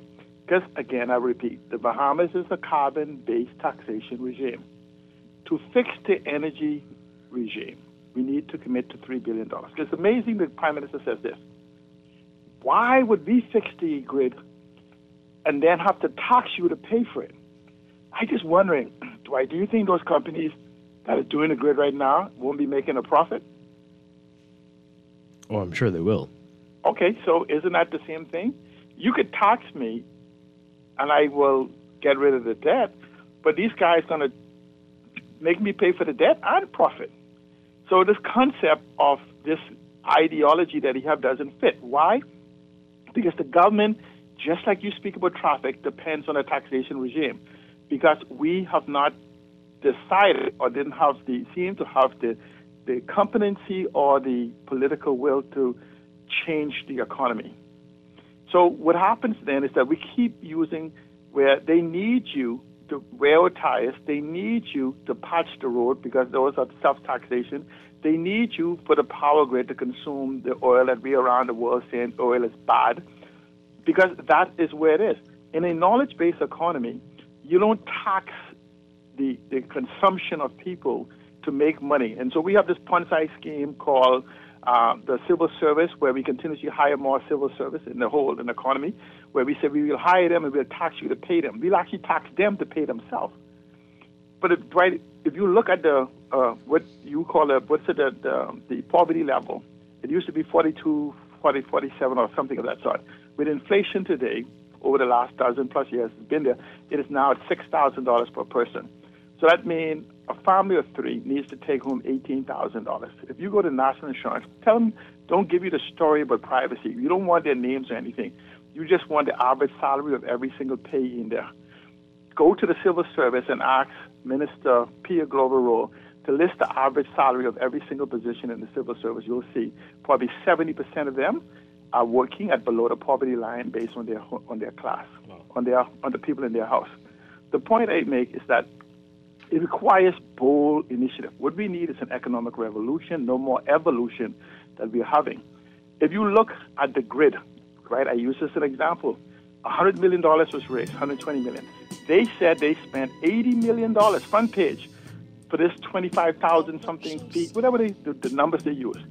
I dare you, Dwight, to go to Google Earth, measure from the hotel downtown, the Colonial Hotel, to the Blue Hill Station, and it'll be within one of that digit of the measurement of where they spent the $80 million for. I say to people, look at the corridor. Yeah, very interesting stuff. Thank you very much. This, as we go to the break, Bahamas, Great got investors to back a plan to fix a problem they didn't properly assess. They got the government to guarantee that they could make a profit no matter what happened. They got government to package power generation to the cruise port. This is a separate contract. And who's island power producer as well. Anyway. And the final text, Dwight addressing Fred Mitchell's statement that the police force causing Bahamian civilians to not trust them. Not only do they assault and unlawfully harass and arrest us, but it's because a certain police officers involved allegedly in a murder case is okay, I can't read this. I don't know how many times you can say this. That is file footage, folks. He's still on leave. I don't know what else to say. Apparently people are losing their minds. The video was taken down by our competitor, foolishly put up in the first place, but they took it down because they got in problems because it is file footage. You don't use file footage on a scene for something else. But it's not up to me to defend them. But we need the Bahamian people to pay attention and stop being silly, and do not get bamboozled by people who have agendas. But the police and other folks need to get ahead of these issues, just like BPL, and come out and speak to the people clearly so they understand what's going on. And it's not happening enough, and we're running into the same problems over and over and over. Anyway, we're going to be back. This is Morning Blend on Guardian Radio 96.9. For the good time.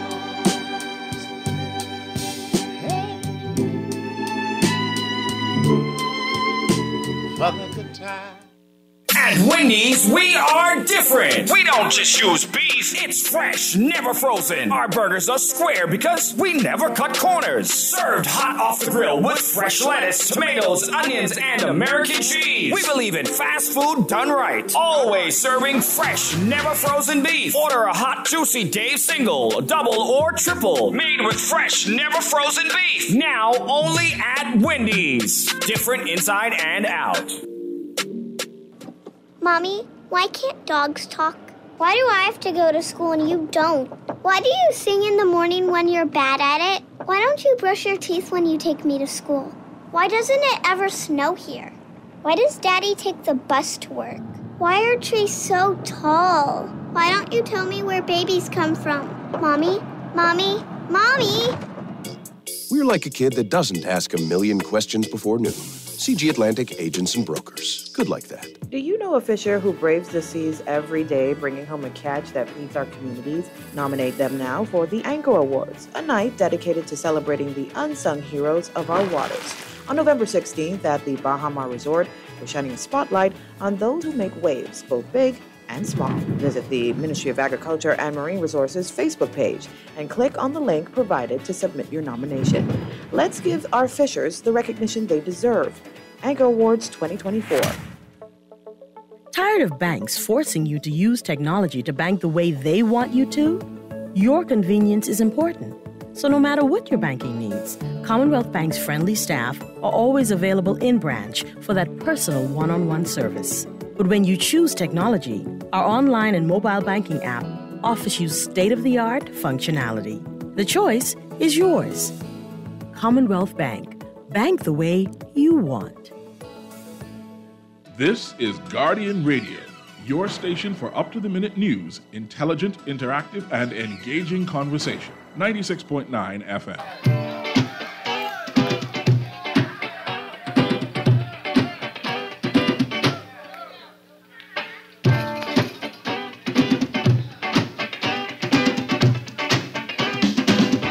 Take that mess from off the wall.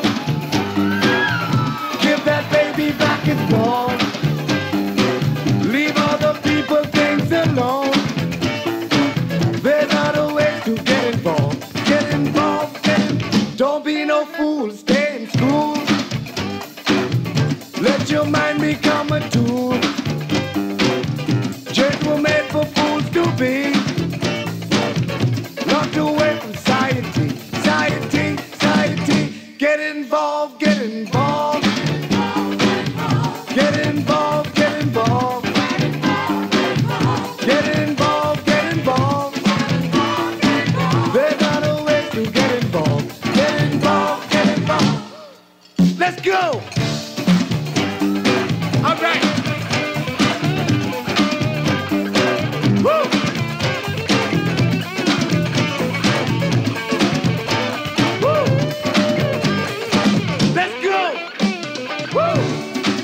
We are back with Morning Blend on Guardian Radio 96.9. Dwight Strachan along with Deandra Cartwright. And we're changing gears this morning, talking about JA Bahamas and their program registration drive that's going on. Very pleased to have with us Executive Director Tammy Leckie and Recruitment Officer Tara Evans. Great to have you all with us. Great to have you back. Good morning. Great to be here. Say great to have you back. It's always a pleasure to be back. And it seems like that's our theme song. Just about everywhere we go, we hear, get involved, get involved. This is quite Stay fitting. in school. This is quite fitting. All right, so join JA. Everybody knows about JA, right? Everybody should know about Junior Achievement. We've been around for 45 years. And that's definitely for the 45 years we have been instilling in kids, how to be an entrepreneur, how to be ready to go into the workforce, and of course, how to manage your money, financial health as well. So we have been doing that. When we started out 45 years ago, we were only doing the company program, which is what a lot of people know JA for, is a company program. That's where we partner with sponsoring firms, we call them, Corporate Bahamas, who would take in students, and over a period of 20 to 25 weeks, they would mentor them in how to own and operate a business. So a lot of people know about that program. But over the last 8-10 years, we have also been doing programs teaching entrepreneurship, work readiness, and financial health with students from kindergarten. Oh my goodness! So we're at every grade level. Yeah. Up to grade 12. Let's talk some more about that. I mean, do they get it? It's foundational knowledge that we build on as they go through the program from one level to the next. And every child can understand the concept of money. Because I always tell them, I hold up $1 and I'm like, can this get you McDonald's? And everybody, no! So you meet them at where they're at. So yes, the concepts can be understood by young kids.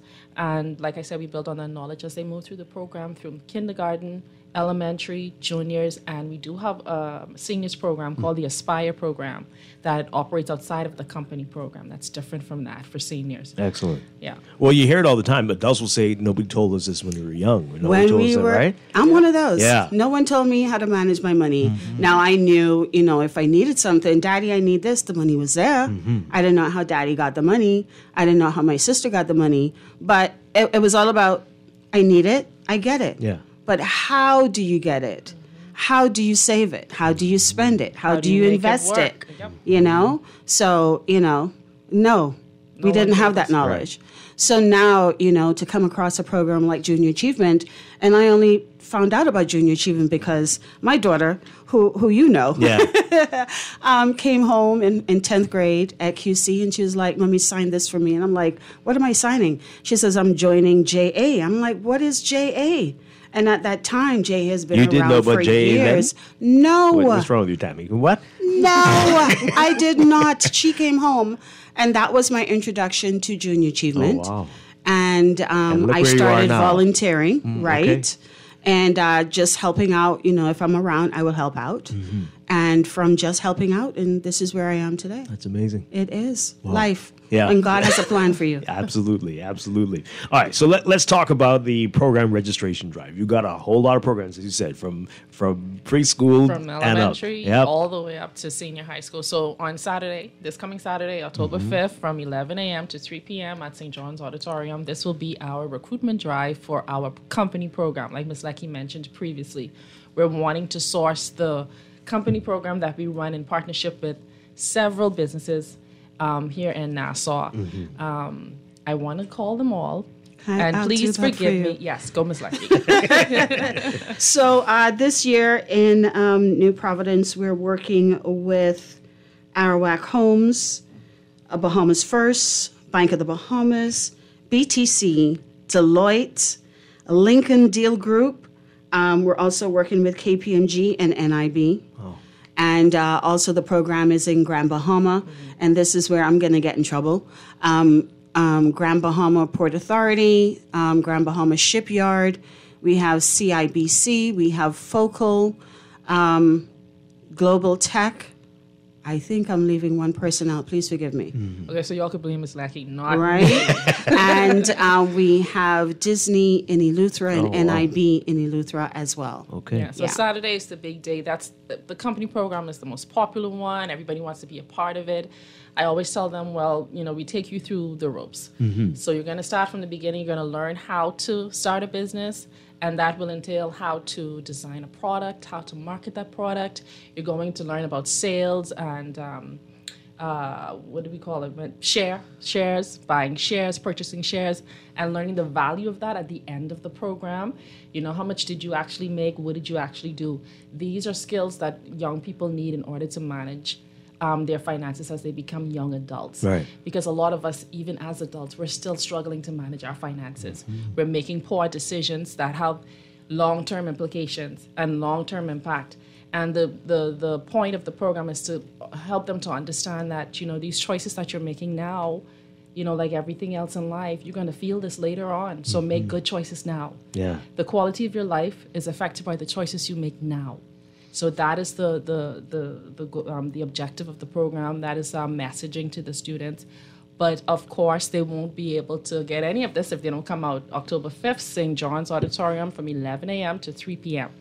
If you want to be a part of the company program. Do you track it? Do the students who go through the company program, do they end up being big business moguls. Yes. Yeah. Prime example, Mr. Deal. Lincoln Deal is back. Okay. He was he's an alumni. He did extremely well during the program when he participated. So he's back again now. A very, very well-known business owner, very successful, and we're happy to have him. Yeah. And we want to have more of them come back. I think Lincoln is actually also leading the JA Alumni Association as well. He's on the council. He is on the council as well. So he came back. Our chairman, Philip Simon, was also in junior achievement. I mean, the list can just go on. We have a who's who. Yeah. Government, doctors, lawyers. The list, we have a long list. Look. Deandra as well. Exactly. I was an achiever. I was a nominee for Achiever of the Year as well. MDA, right? Yeah. All right. So she can speak. She can speak to the strength of the company and what it did for her. No, honestly, as a former achiever, when I was in high school, learning about these things that were not necessarily in the curriculum that we were learning was very integral at the time, because you're bombarded with information on the academic side, but when it comes to real life activities, as you say, financial literacy, how to get along with others in a business environment, how to create products. Like we were creating products for sale, learning what it means to market a product, learning what it means to have shares in between us to try come up with the costing and things like that. And just beyond that, it also is the opportunity for networking at an early age, because again, a lot of these persons, Lincoln included, we would have met while we did JA. Like to this day, I still have people coming up, where do I know you from? It's not high school, but it was around high school. I'm like, it's JA. It's definitely a life-changing experience for sure. Definitely. I just got goosebumps. Yeah, I can see you. You're so proud. I am so proud to hear the stories, and you'll be surprised. Wayne Monroe as well came through junior achievement. I mean, we have a long list of persons who come through, and I'm out even up to Saturday. I was at Breezes, and we were attending GGYA's fair. And a student passed by with her mom. Naturally, I just said, hi, hello, how are you? You guys look like twins. And they were like, Miss Lecky, you don't remember me. And she said her first name. She said her first name, and I instantly said her last name. Wow. And I associate, like, I'll hear the first one, I'm like, oh, yeah, you were in junior achievement. Right. But to see them, she's a lawyer now, you know, and there's so many stories in junior achievement. And you said something really interesting, you know, the application. I think a lot of times we tell these kids, you know, you do, this is what you do, this is what you do, but then they're like, how does this relate? How is this going to help me once I'm done here in school? And JA shows you just how it's going to help you, because we help you, you get to see how that is applied throughout. You know, I need to... Oh, go ahead. I just wanted to jump in. Like when you said that, I remember, like, I didn't prepare at all. I didn't know what was happening, but our company was like, we need somebody to do the public speaking thing. We want somebody to try. We want to win this competition. And like, Deandra, can you do it? I'm like, but this is tomorrow. Like, what are y'all doing, right? Literally, that's one of the things that actually jump-started public speaking. I mean, and to this day, hey, I'm on the radio. Like, I've been doing public speaking for over a decade, like ever since high school. And JA was one of those environments where I actually got that exposure. So it's not just learning how to run a company, learning how to work well with others, networking from a young age, but it's also multifaceted, the program, because it's encouraging persons to build self-esteem, their confidence in being in public spaces. And a lot of the times these students carry that through adulthood and translate it into different areas. The thing is I only wish there were more students taking advantage of the program. So hearing that there's going to be a recruitment exercise, like I'm taking down notes because my nephew, James, if you're listening to me, we're going to. Sign him up. Well, we've been recruiting for the entire month. So we've been visiting all the schools at their club fairs. So we've been doing that for the entire month of September, and we're going to finish that up this week. But our recruitment drive for the actual program, like I said, is on Saturday. And I like what you said. You know, we bring the kids to a level of self-awareness. And once you're there, then you now understand your strengths, you know your weaknesses, and you then know how to navigate somehow through, you know, this mare we call life. You know, the college life, and making decisions and understanding, you know, the impact. You know, we focus on those hard skills, you know, your computer literacy and all of that, but we also focus on those soft skills that children are lacking and adults are lacking. Conflict resolution, communication, Just being aware of how your behavior affects others will definitely improve how you interact with everyone around you, and that is very important. I'm curious. Yeah. What were you saying, Tam? No, because you and I are like on that time. We're good. That's still. We're good. But I would ask: have any of the companies the students have formed, have they actually continued them after the program? Does that happen at all? No, there's no continuation after the program. What we do find, though, is that once the students are in the program at grade 10, they tend to stay in the program for the 3 years of high school, 10, 11, and 12. And more times than not, they stay with the same company that they started with in grade 10, the sponsoring firm. There's always been, how do we continue? We may have more of an opportunity to do that now because a lot more of our Bahamian students are now going to the University of the Bahamas, as opposed to a lot of them were going away. So now we can definitely look at probably starting something with those students at UB. And we've had several conversations with UB as well to do that. And also JA Worldwide is now looking beyond grade 12 because of JA makes such an impact that when the students leave, they're like, "Well, what do I do now? Right.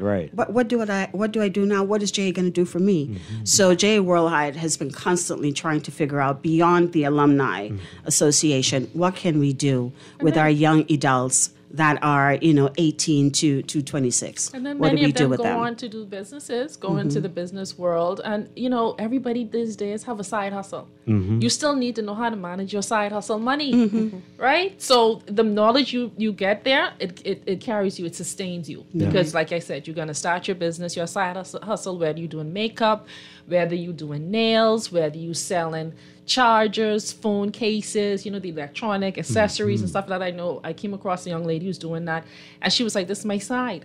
The same I mean. I got a job, but this is my side hustle." Excellent. And she managing that. Yeah. She making money from that.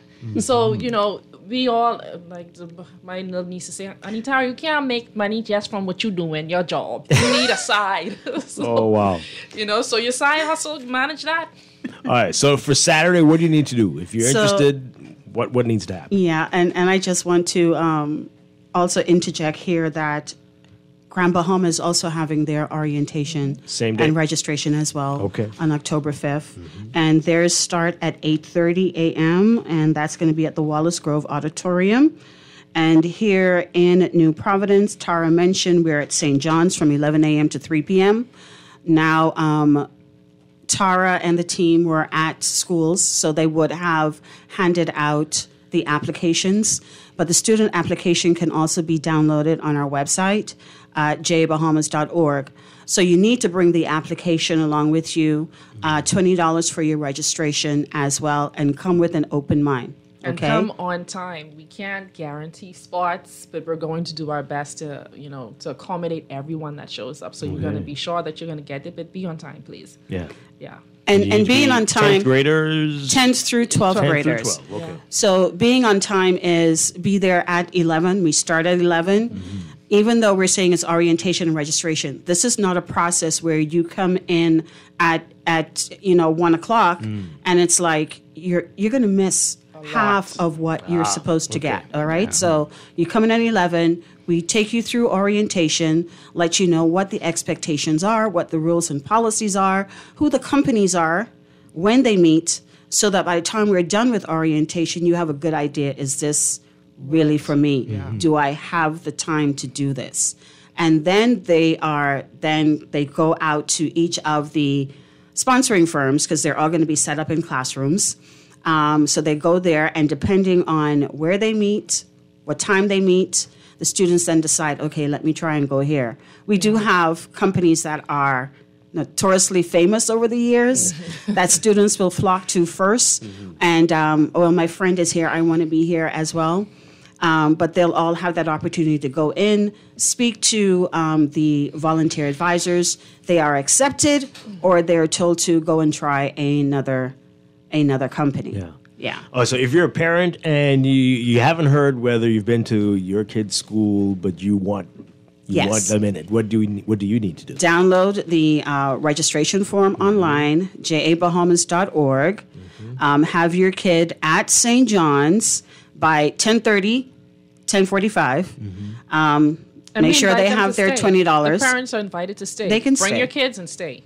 They See can what it's stay. all about. You know, they become excited as well. By the time they leave, they want to join JA. That's how I'm here. And now everyone who gets involved, I say, yeah, that's because you just had the JA Kool-Aid. Because once you have a little bit of JA Kool-Aid, that's it. You're in. You're in. You're in. She knows. That's it. So they could come, they can stay, and that's pretty much all that we require. And that's again for Saturday. If you're interested in the other programs for the younger kids, what do you need to do? School administrators, teachers can reach out to us.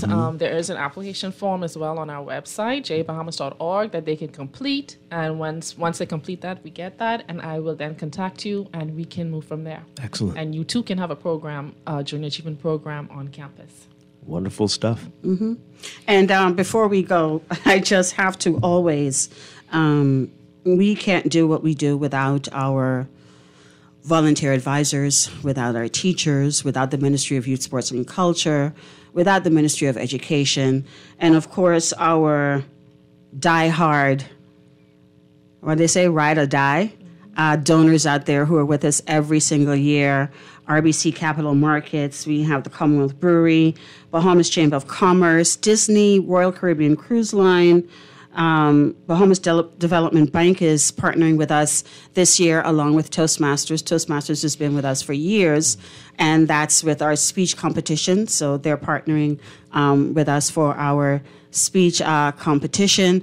Also, DeAndre Ayton has been a champion for us as well over the last 2 years. So he's back with us as well. And I think that is everybody. Don't shoot me. Don't send nobody after me, because you guys know you're dear and near to my hearts. And speaking about speech competition, my daughter will say up to this day, Mommy, if it wasn't for the speech competition, I don't think that I would have been as successful as I was in school, in college, because she said there were times when she had to get up and do presentations. And she said the speech competition prepared her for that. Excellent. You know, so listen, I'm going to be calling her. I got to get her number. Like, tell your story, because your story is our story. And there's a lot to look forward to once they come there. We have the Toastmasters speech competition. There's a college tour. There's our JA STEM STEAM Summit. And, of course, there is our very famous Bahama Jack Conference this year that's going to be in Grand Bahama. Listen, that's memories. where we bring all of the achievers together. There you go. We bring them all together for a 3-day fun-filled conference that only young people can dream of. Wow. Yeah. Sounds wonderful. Now I'm regretting that I wasn't in it. But hey, but Tammy Leckie, Tara Evans, thank you so much. Good luck with the recruitment drive, the program registration drive. Thank you for being here. Keep up the great work that you're doing. JA Bahamas. Come back and tell us more once you get closer to the conference. Yes. Yeah. All right. So we're going to break and be back with a whole lot more. This is Morning Blend on Guardian Radio 96.9. Let your mind become a tool. Days were made for fools to be locked away from society. Get involved, get involved.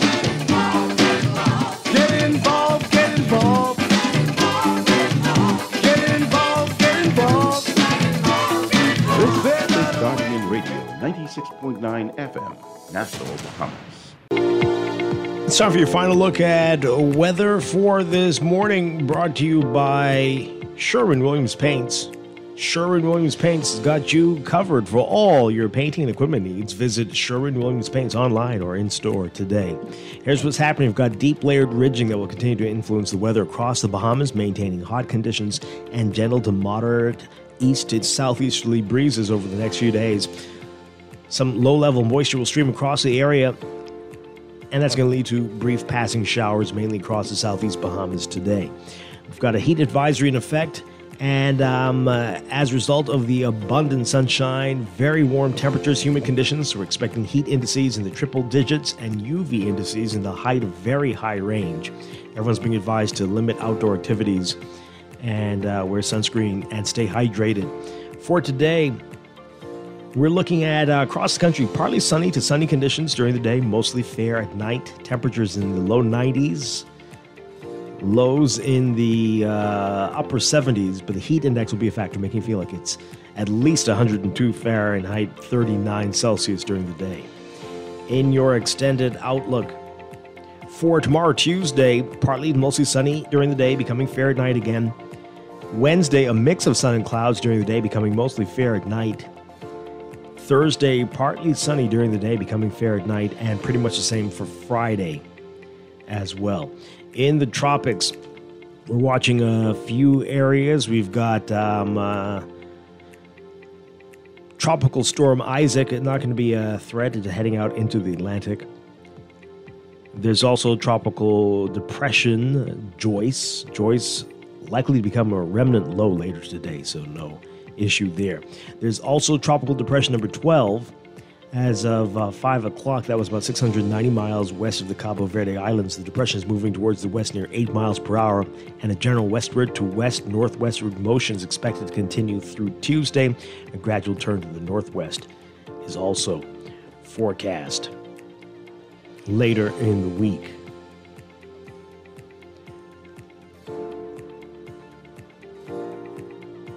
And we're also watching the Caribbean Sea and Gulf as well, but we'll have more on that later in the week. That is your Morning Blend weather check, brought to you by the Deposit Insurance Corporation. Come celebrate the 25th anniversary of the Deposit Insurance Corporation today at Margaritaville. Join us between 10 a.m. to 2 p.m. Let's talk finance. Enjoy refreshments. Win great prizes. Parking is free. That's the Deposit Insurance Corporation's 25th anniversary celebration. Margaritaville today from 10 to 2 p.m.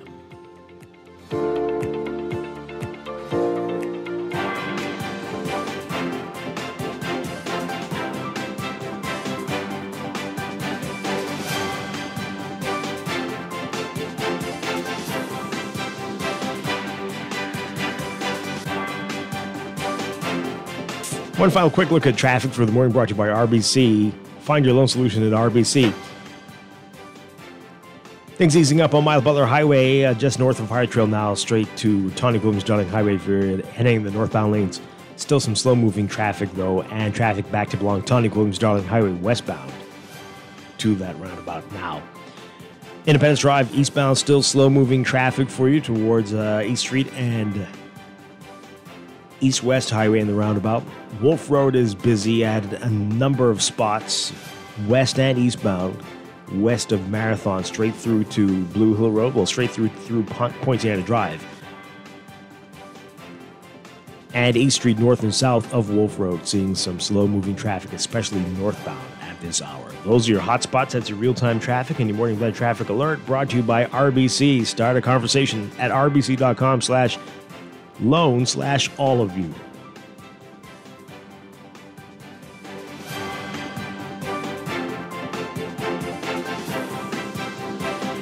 This is Guardian Radio, 96.9 FM. Fresh news, smart talk, all day. The views and opinions of the hosts and guests are their own and do not necessarily reflect the position of the management and staff of Guardian Network. Wake up, it's a new day. Wake up, it's a new day.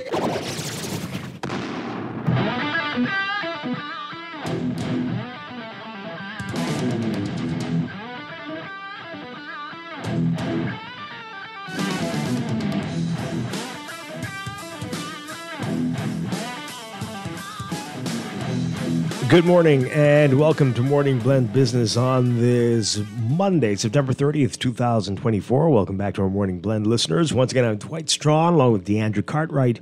And this morning we've got a business news roundup for you. S&P reaffirming its B+ rating for the Bahamas, and there's a reaction to that from the opposition. And we also want to talk about gas prices and the impact that's having on taxi drivers and bus drivers. We'll get to that a little bit later in the show. But that's a big headline. Standard & Poor's affirming the B-plus rating for the Bahamas.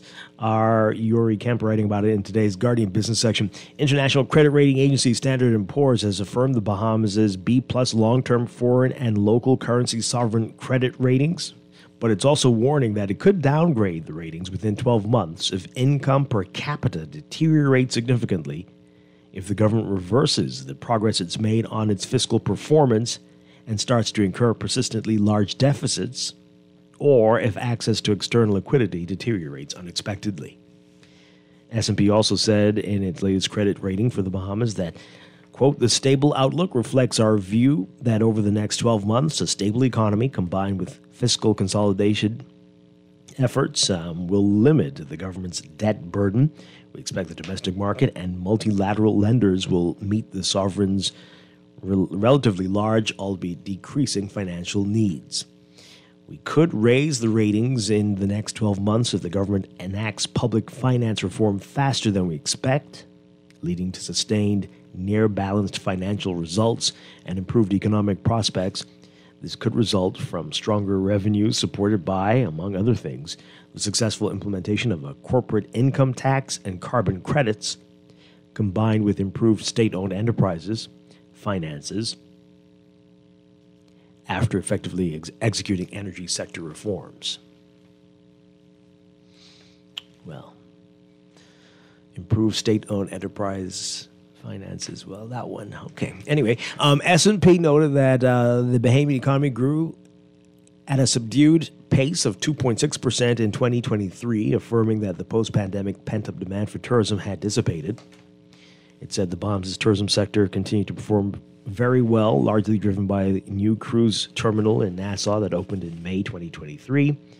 Total arrivals in 2023 were 9.6 million, compared with 7.0 million the year before, which is about a 132% of 2019 levels. S&P expects the Bahamian economy to slow to 1.8% this year, then return to trend growth. It said, quote, tourism is the main driver of the economy, although the Bahamas has also a sizable financial sector, estimated to be about 10 to 15% of GDP. While opportunities exist to foster the local fintech sector and expose the country to opportunities in the digital asset space, we view this as a longer-term goal. We did not view the recent bankruptcy of FTX, a digital asset exchange headquartered in the Bahamas, as weighing on the broader financial sector. All right. So, stable outlook, B-plus rating, reaffirmed, and expect a bit of slowing, but relatively positive news. Yeah, relatively positive. We've seen worse. Yes, absolutely, and so has S&P, but relatively positive. However, the opposition is saying something different. They're saying they're very concerned by what the S&P report says. Our Candia Dames writing about it. After ratings agency S&P failed to adjust the Bahamas' economic outlook upward, instead keeping it stable and predicting slowed growth, Shadow Minister of Finance Kwesi Thompson said the opposition is very concerned. Thompson said the agency presented a somewhat bleak story of the economic trajectory of the Bahamas. Bleak. He said, quote, the clearly articulated points of concern raised by S&P have been raised by the opposition on several occasions. These should serve as a wake-up call for the PLP government. Thompson noted that S&P pointed to slowing economic growth expected over the next 1 to 2 years. He said this underscores critical issues such as the sluggish economic growth and ongoing fiscal instability. Thompson said, quote, as the F&M has pointed out, the economic growth rate of the Bahamas is now well below the average of our Caribbean neighbors, according to the World Bank Global Economic Review. S&P said the Davis administration did not introduce material new revenues or significant cost-cutting measures. It said, quote, we think the country's record of slow progress is S&P now.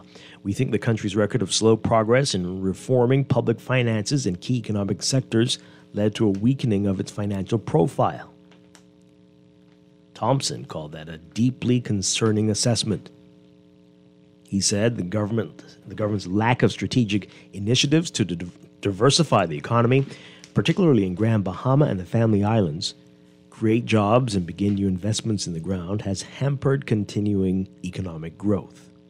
We have warned that over-reliance on the tourism sector without substantial efforts to build and support other sectors of the economy leaves the Bahamas dangerously exposed. The Davis administration has failed to implement meaningful fiscal reforms. The opposition has consistently called for fiscal reform and a reduction in wasted expenditure. Unfortunately, these calls have been ignored, and the country now has low growth and no clear fiscal plan. Thompson says that the PLP government has no clear strategy to position the country for stronger future economic growth. The failure to diversify the economy leaves the country more vulnerable to external shocks and economic downturns. We in the FNM are convinced that the Bahamas has the capacity for sustained 3+% economic growth. Indeed, the country needs to target this level of growth to accommodate the school graduates and to achieve higher wages and improved standards of living. The PLP must stop the complacency, present and execute a clear and comprehensive economic plan that addresses real fiscal reform and economic diversification. And then he says the FNM promises to provide a sustainable path forward with stronger real economic growth. All right. Let's get your reaction to it all. Let's hear what you have to say. 323-6232. 325-4316. 325-4259. Tweet us, Facebook us, text us. 422-4796. You can call us toll free as well, 242-300-5720. Yeah. All right. I'm just looking at this, right? Because this isn't, I mean, I'm not hearing anything new with this analysis, but I just want to say it out loud again, what they're saying. We could raise the ratings in the next 12 months if the government enacts public finance reform faster than we expect. That's point number one. What do they expect? What are the expectations? And what are our expectations? Do you think that's going to happen? Leading to sustained near balanced financial results. So that means that we do not have balanced financial results. Yes. And improved economic prospects. So that means our economic prospects are not, they're not considered improving, right? Because we have to also look at this as in what they're not saying, read between the lines, right? And then continuing, they're saying that this could result from stronger revenue supported by, among other things, the successful implementation of a corporate income tax. We've been talking about that for years. Right. And then the carbon credits that we were just talking about this, right? We've been talking about that for years as well. Combined with, and this is what we were talking about earlier on in the show, combined with improved state-owned enterprise finances. Not going to happen. Right? After effectively... Already scratched that one. After effectively executing energy sector reforms. Everybody knows my background, right? So I love to read in between the lines. Let's see what they're not saying. Effectively executing energy sector reforms. That means that essentially they're saying that we have not. Right. Well, we know that. And they're clearly watching this Pike situation, the island grid, Bahamas grid, whatever it is, very closely to see how this goes. Because it's costing us money, costing business money, costing consumers money, costing the country lots of money. Right. And so it's weighing down on everything we do. I also want to say with this, right, because we always hear about Standard & Poor's, their ratings, right? But this is also I want to say the second time that we're hearing similar information in the same year, because the IMF also had a summary report from their visit on the back end of 2023 that had similar commentary in it. So it's like we're hearing this, but what is being done? What is being done? And then I promise you, the statement from the opposition has already been out there was a statement from the current administration, because usually they come on with some sort of explanation, say, why is it like this? And then also, to be fair, the opposition has done the same thing. They will come out to try and give their interpretation of this. Yeah. Yeah, absolutely. All right, so let's get some reaction here. Your text messages. We have this. 2 issues. Hold the rating and the stable rating is good. However, the problem is low growth. This is interesting because all the hype about tourism growth and the billions of dollars in foreign direct investments, but there's also disconnect. The labor report indicates that unemployment declined, but NIB unemployment benefit payouts increased. Another disconnect. Yes. There's a lot of hype about how well the economy is doing, but the numbers indicate a stagnant economy. Right. Things are not as good as the rhetoric. I mean, think about it. It was a couple months ago. Your former co-host, when she came on, and we were going through the numbers, when we were looking at the amount of cruise ship passengers. It's her birthday today, by the way. Wish Pam a happy birthday, Pam. She's listening.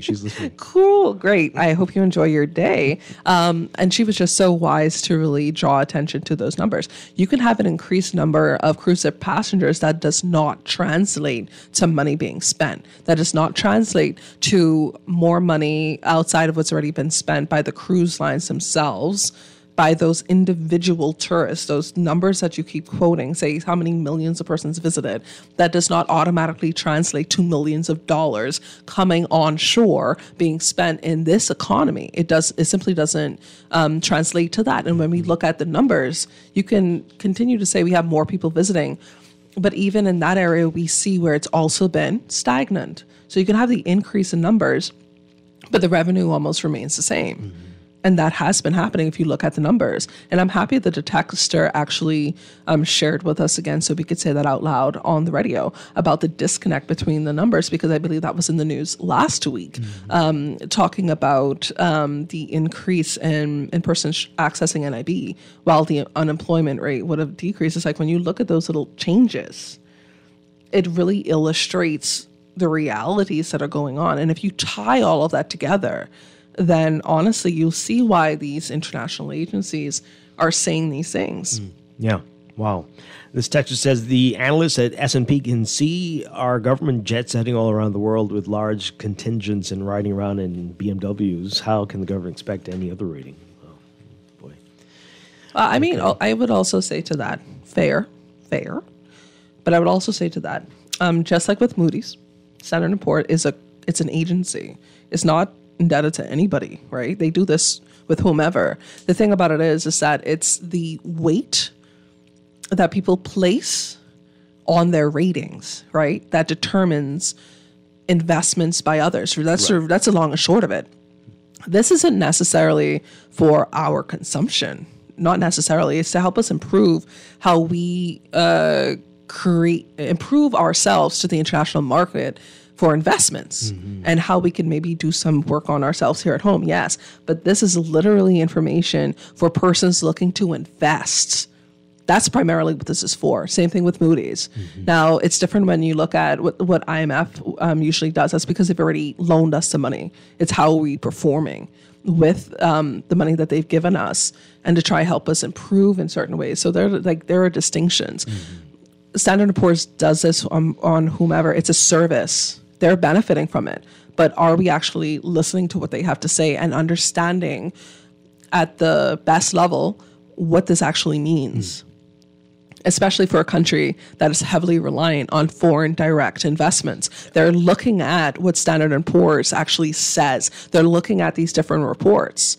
I mean, it's really concerning if we were to perhaps have a conversation with one of these investors that heavily relies on what Standard & Poor's is actually saying. Imagine this company, I want to invest billions of dollars, millions of dollars, and I'm looking at the summary given by S&P, and it's saying that there is essentially no effective energy sector reform. And then I go and Google online, Bahamas energy sector, and I see that there are daily blackouts. Do you see how all of this is actually linked? Because in the age of technology, the age of virtual news, you can find out anything.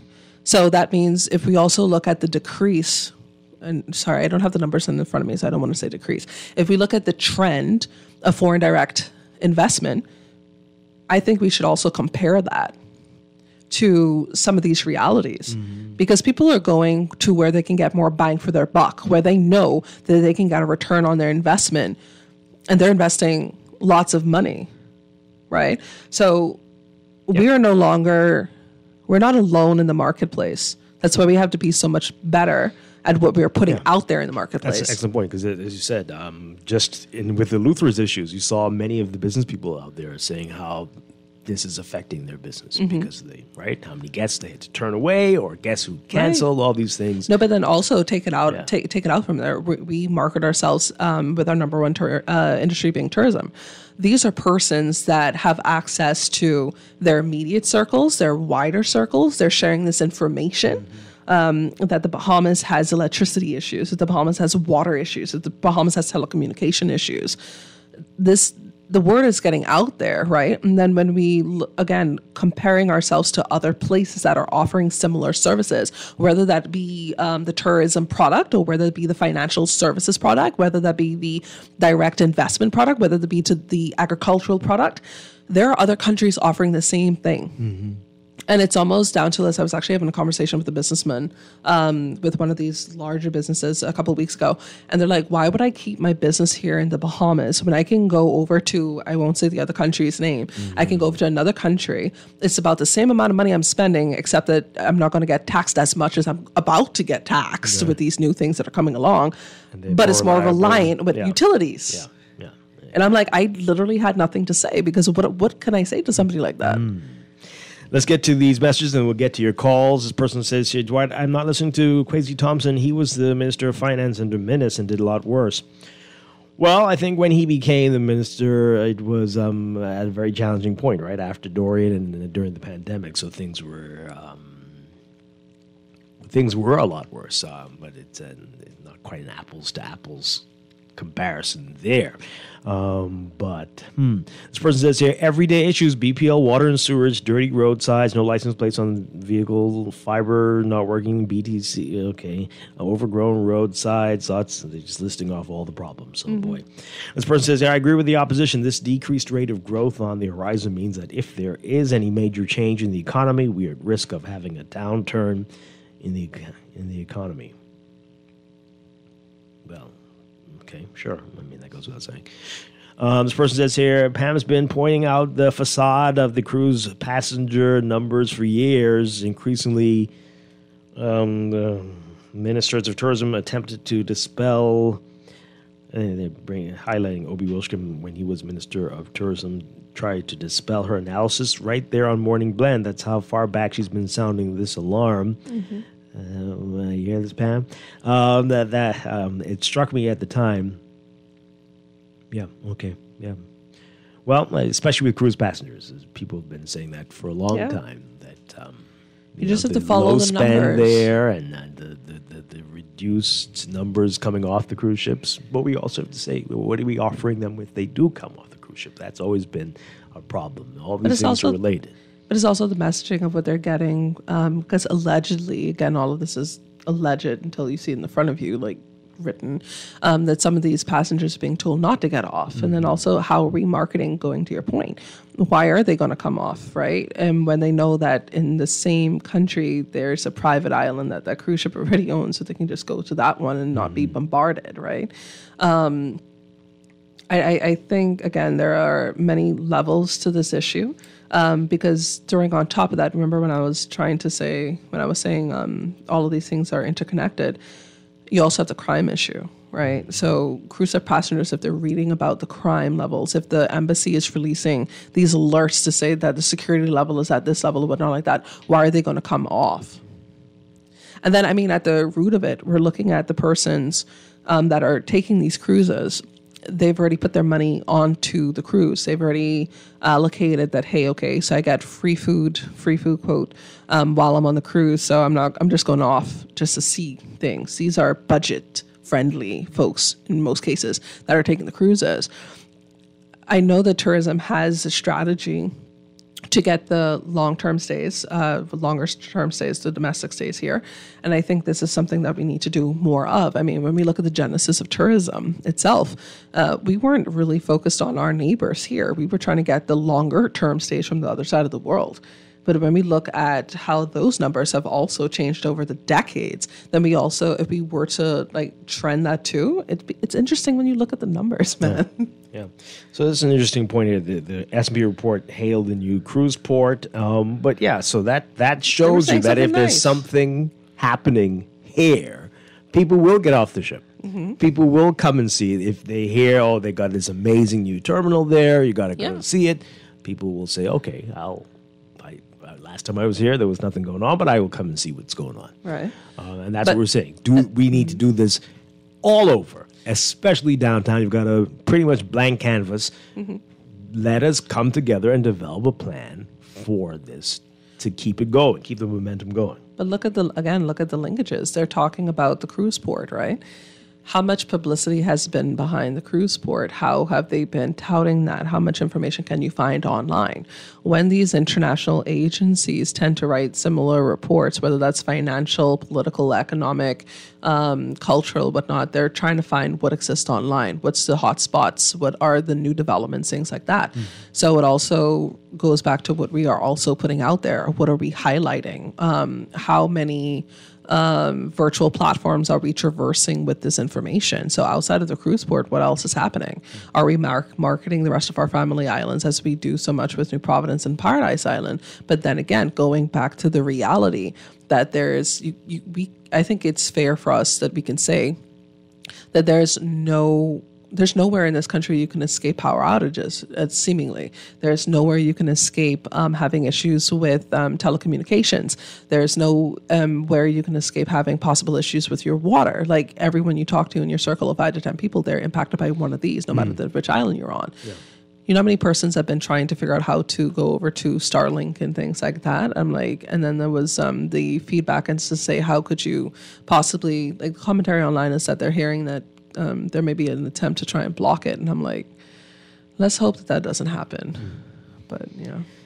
This person says here, I drive a taxi and I work in the downtown area. There are lots of guests walking around on Bay Street, but that's it. They're only walking around. Exactly. I have a friend who's been driving for 41 years, and she said this is the worst September she's ever had. Oh, boy. Wow. Mm-hmm. Let's take this call. Good morning, caller. You're on the air. Yes, good morning, Dwight and Ms. Cartwright once again. Hi. Dwight, you know something? There's a two-stage cycle that changes economies, and it's creativity and innovation. And we always talk about this creative economy and the fact that hospitality, if you look at hospitality, culture and heritage is one of the fastest-growing aspects of that. But here's the problem we have. We talk about direct foreign investment, but we actually have direct foreign ownership. What we do is we let people know that we got plenty of firewood.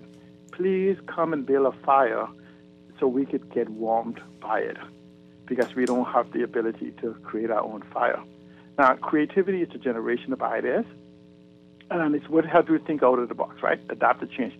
Innovation is the implementation of those ideas to create new products, procedures, brochures, whatever.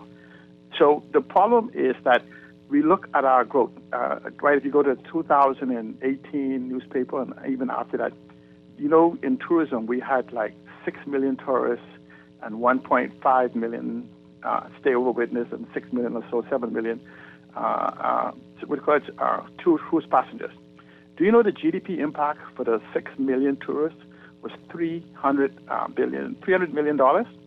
Do you know for the lesser of that, for the 1.6 million stay-over witness, it was $2.2 billion, 7 times the impact of the stay-over visitors for the tourism product.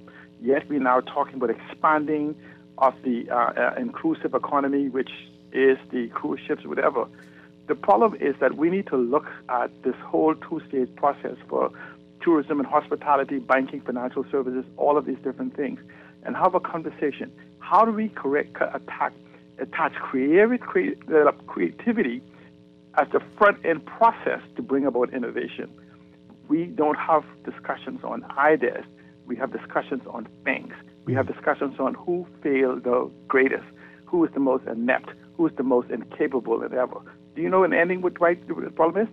If you and I have a debate on who's the most inept, who's the most incompetent, who's the most corrupt, who's the most whatever, it means that we're admitting that we're about all of those things. Well, okay, all right. Let's see if we can take these calls. Good morning, you're on the air. Caller, good morning, you're on. Nope, let's take the other.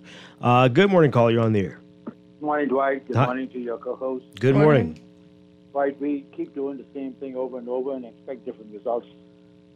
We've advocated for decades now that we should establish an Entertainment Encouragement Act so that we could incentivize private sector to invest in the entertainment industry that would attract the visitors of getting off the ship to come and experience the Bahamas in a real sense. Building a brand new port with nothing to attract the people other than replicating what we already have in terms of stores doesn't make any sense. We need to create attractions. Attractions means you put on entertainment activities, cultural activities, other form of activities that's going to cause people to get off a ship and come onto the island to experience the Bahamas. So until we decide to do this, as opposed to just talking about how many numbers we have coming into the country, nobody's getting off the ship. Then they send them to private islands that's controlled completely by the ship. It makes absolutely no sense. So somebody needs to listen and establish the legislation so that private sector investors could invest in the entertainment cultural activity. I'll continue this. Yeah, okay. All right. Thank you very much. Appreciate it. Wow. This texter says, hey, Dwight, the S&P ratings don't really matter if the Bahamian government decides to get loans from China and Saudi Arabia directly, which we are already seeing with the new hospital and airports.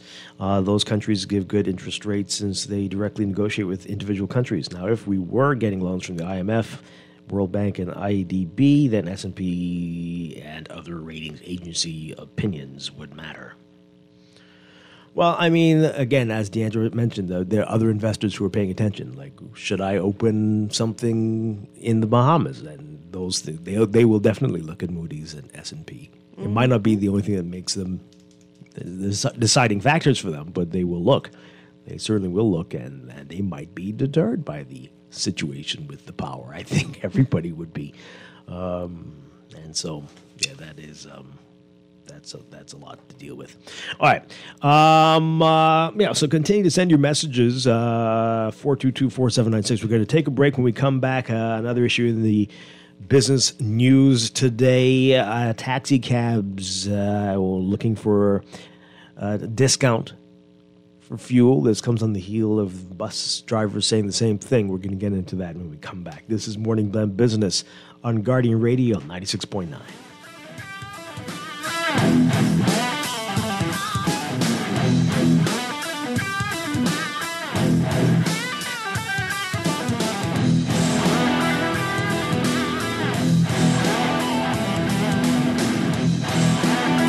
Someone who is a champion for peace, a person who embodies and encourages cooperation, mutual respect and justice, and creates a safe environment in which everyone can flourish. Well, guess what? You have from now until September 30th to visit our website, characterdaybahamas.org, and nominate that special person for a chance to be honored as a hidden hero.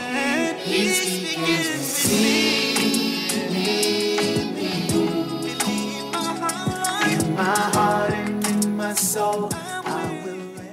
Planning for retirement can be overwhelming, but with CFAL, it doesn't have to be. We offer tailor-made individual, group, and pension solutions that take the guesswork out of retirement planning.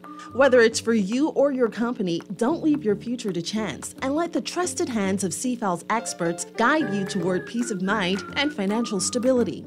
Low upfront costs and affordable monthly payments make it easy for you to build wealth so you can live well. Visit us at cfal.com to start on your path toward financial freedom. CFAL, growing wealth for future generations. Nassau. Get ready for a night you simply won't want to miss. For the first time in over 40 years, experience an evening with Eddie Menace live at the Amphitheater, Nassau Cruiseport on Saturday, October 5th. Tickets are on sale now. Go to ticketboxevents.com or go to the Nassau Cruiseport box office located in the Junkanoo Museum. Joining Eddie on stage, Fran Sean, Gino D, Ira Storr, and the Higher Level Band. An evening with Eddie Menace live at the Amphitheater, Nassau Cruiseport, Saturday, October 5th. Get your tickets now. All those loans I had were so overwhelming. Fidelity's debt consolidation loan combined all my loan payments into one easy payment with a built-in savings plan that pays me unbeatable interest. It's time to make that move to Fidelity. Call 356-7764. Fidelity, we're good for you. You try to rest, roll with the best. For all your printing needs, there ain't no one better, no. For posters and banners, magazines and flyers. For window decals, greeting cards and newsletters. No job too big and there's no job too small. You name it, we can print it, just give us a call. Let Print Masters bring your masterpiece to life. Located in the Nassau Guardian Building, telephone 302-2361.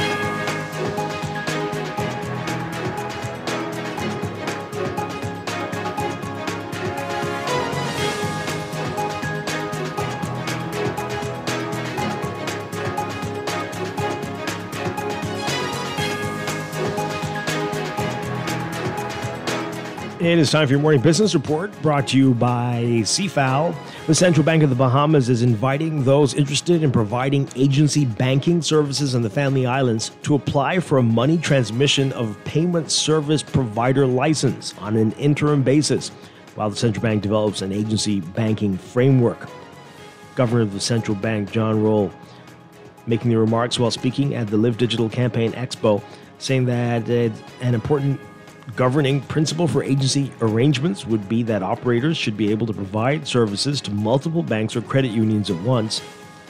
Some digital wallet providers have grown their businesses already to facilitate certain banking features in the Family Islands while not being commercial banks. Last year, Suncash began to roll out cash machines and digital systems on the unbanked islands in the country. You can read more about that in today's Guardian Business section. Meanwhile, Governor Roll also saying that over the next 2 to 3 years, the central bank will transition the country to a real-time fast payment system, allowing for instant retail payment settlements for digital wallet and deposit accounts. Roll, again speaking at that Live Digital Campaign Expo, said the central bank projects to make good progress towards fast payments by the end of 2025. Roll says that these changes will mean those who provide banking and other kinds of financial services will need to make certain upgrades to their business platforms. He says the central bank is insisting that credit unions upgrade their capabilities to function on such a platform alongside banks and digital wallet providers.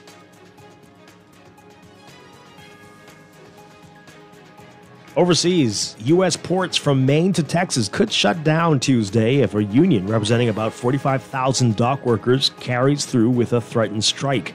A lengthy shutdown could raise prices on goods around the country and potentially cause shortages and price increases at big and small retailers alike as the holiday shopping season approaches. This, along with a tight presidential election. The president of the Council of Supply Chain Management Professionals says that delays are to be expected, and those delays will depend on what the commodities are and priorities at the ports and how quickly things move. The International Longshoremen Association is demanding significantly higher wages and a total ban on the automation of cranes,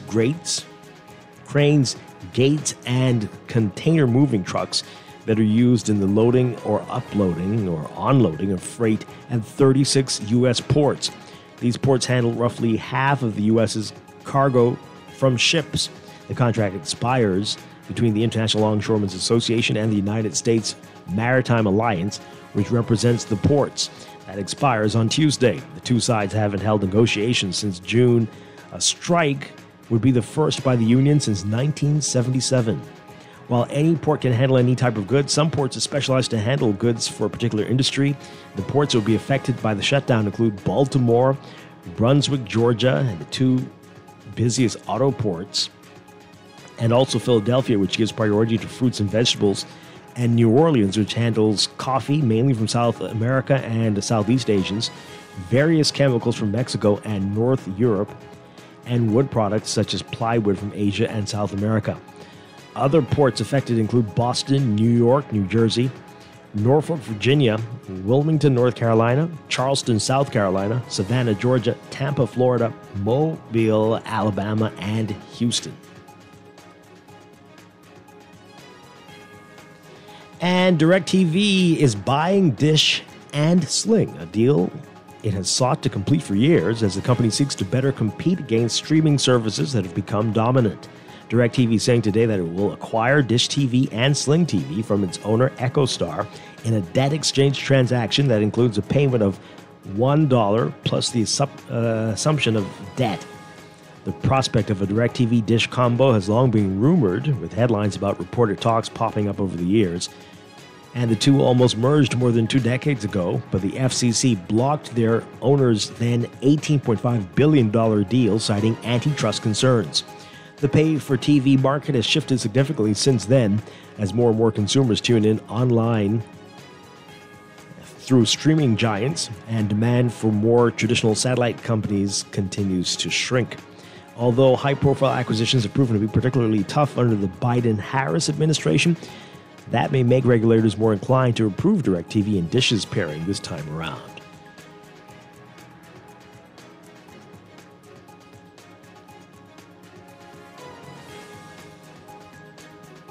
Closer to home in your Market Watch, recapping trading on the BISX from Friday. Your market movers, Bank of the Bahamas moving 12,512 shares, closing up 5 cents to $4.05. Bahamas Waste moving 3,000, down 6 cents to $11. Cable Bahamas moving 6,100, unchanged at $3.90. Commonwealth Brewery moving 4,586, down 2 cents to $11.98. Commonwealth Bank moving 83,569, unchanged at $5.03. Consolidated Water up 7 cents to $4.99. Emira Incorporated up 2 cents to $9.73. The BISX All-Share Index closing at 2,962.45, up 0.06. Recapping the week ended with 428,331 shares crossing the local market exchange, with 19 trades accumulating a value of $3,873,426. The BISX All-Share Index lost 1.25 points, or 0.042%, to end the week at 2,962.45. Year-to-date, the index is up 110.81 points, or 3,886%. 3.886%. The week's volume and value leader was Kalina Holdings, moving 186,038 shares in one trade, with a value of $2,083,625. That's your Market Watch, and that is your morning business report, brought to you by CFAL, growing wealth for future generations. And tune in for a new CFAL Talks tonight at 6:30 p.m. here on Guardian Radio 96.9.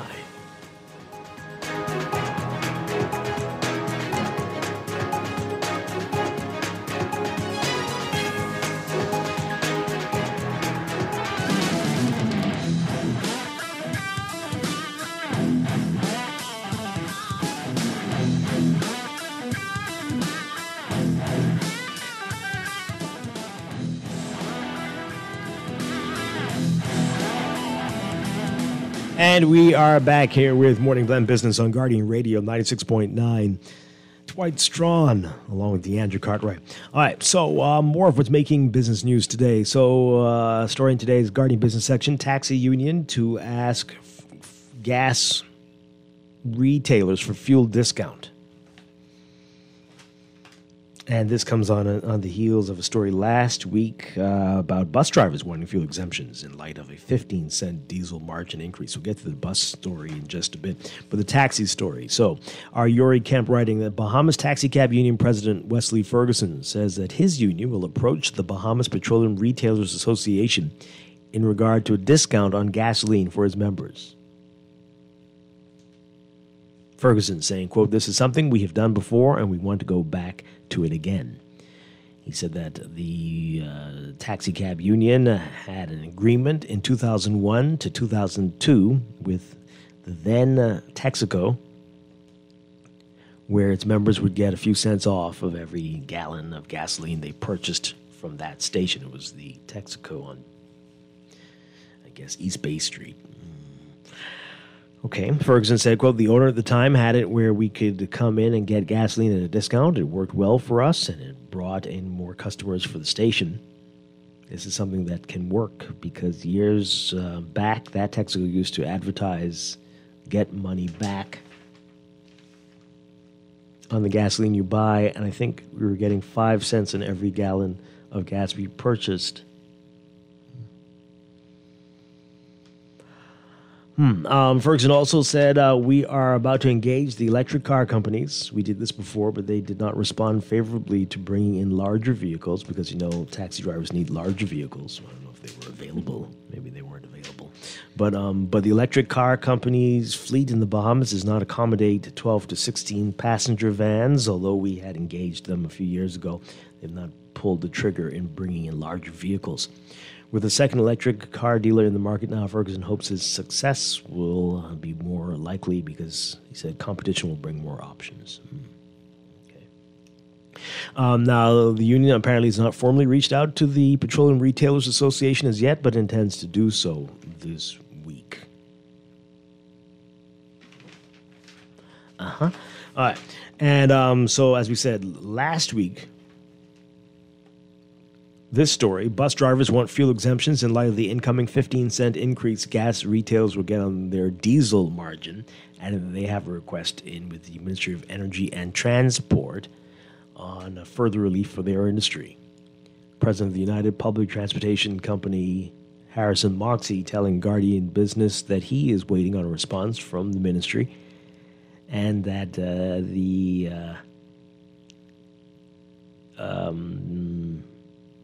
he said, quote, we are waiting on a response from them on giving us some relief.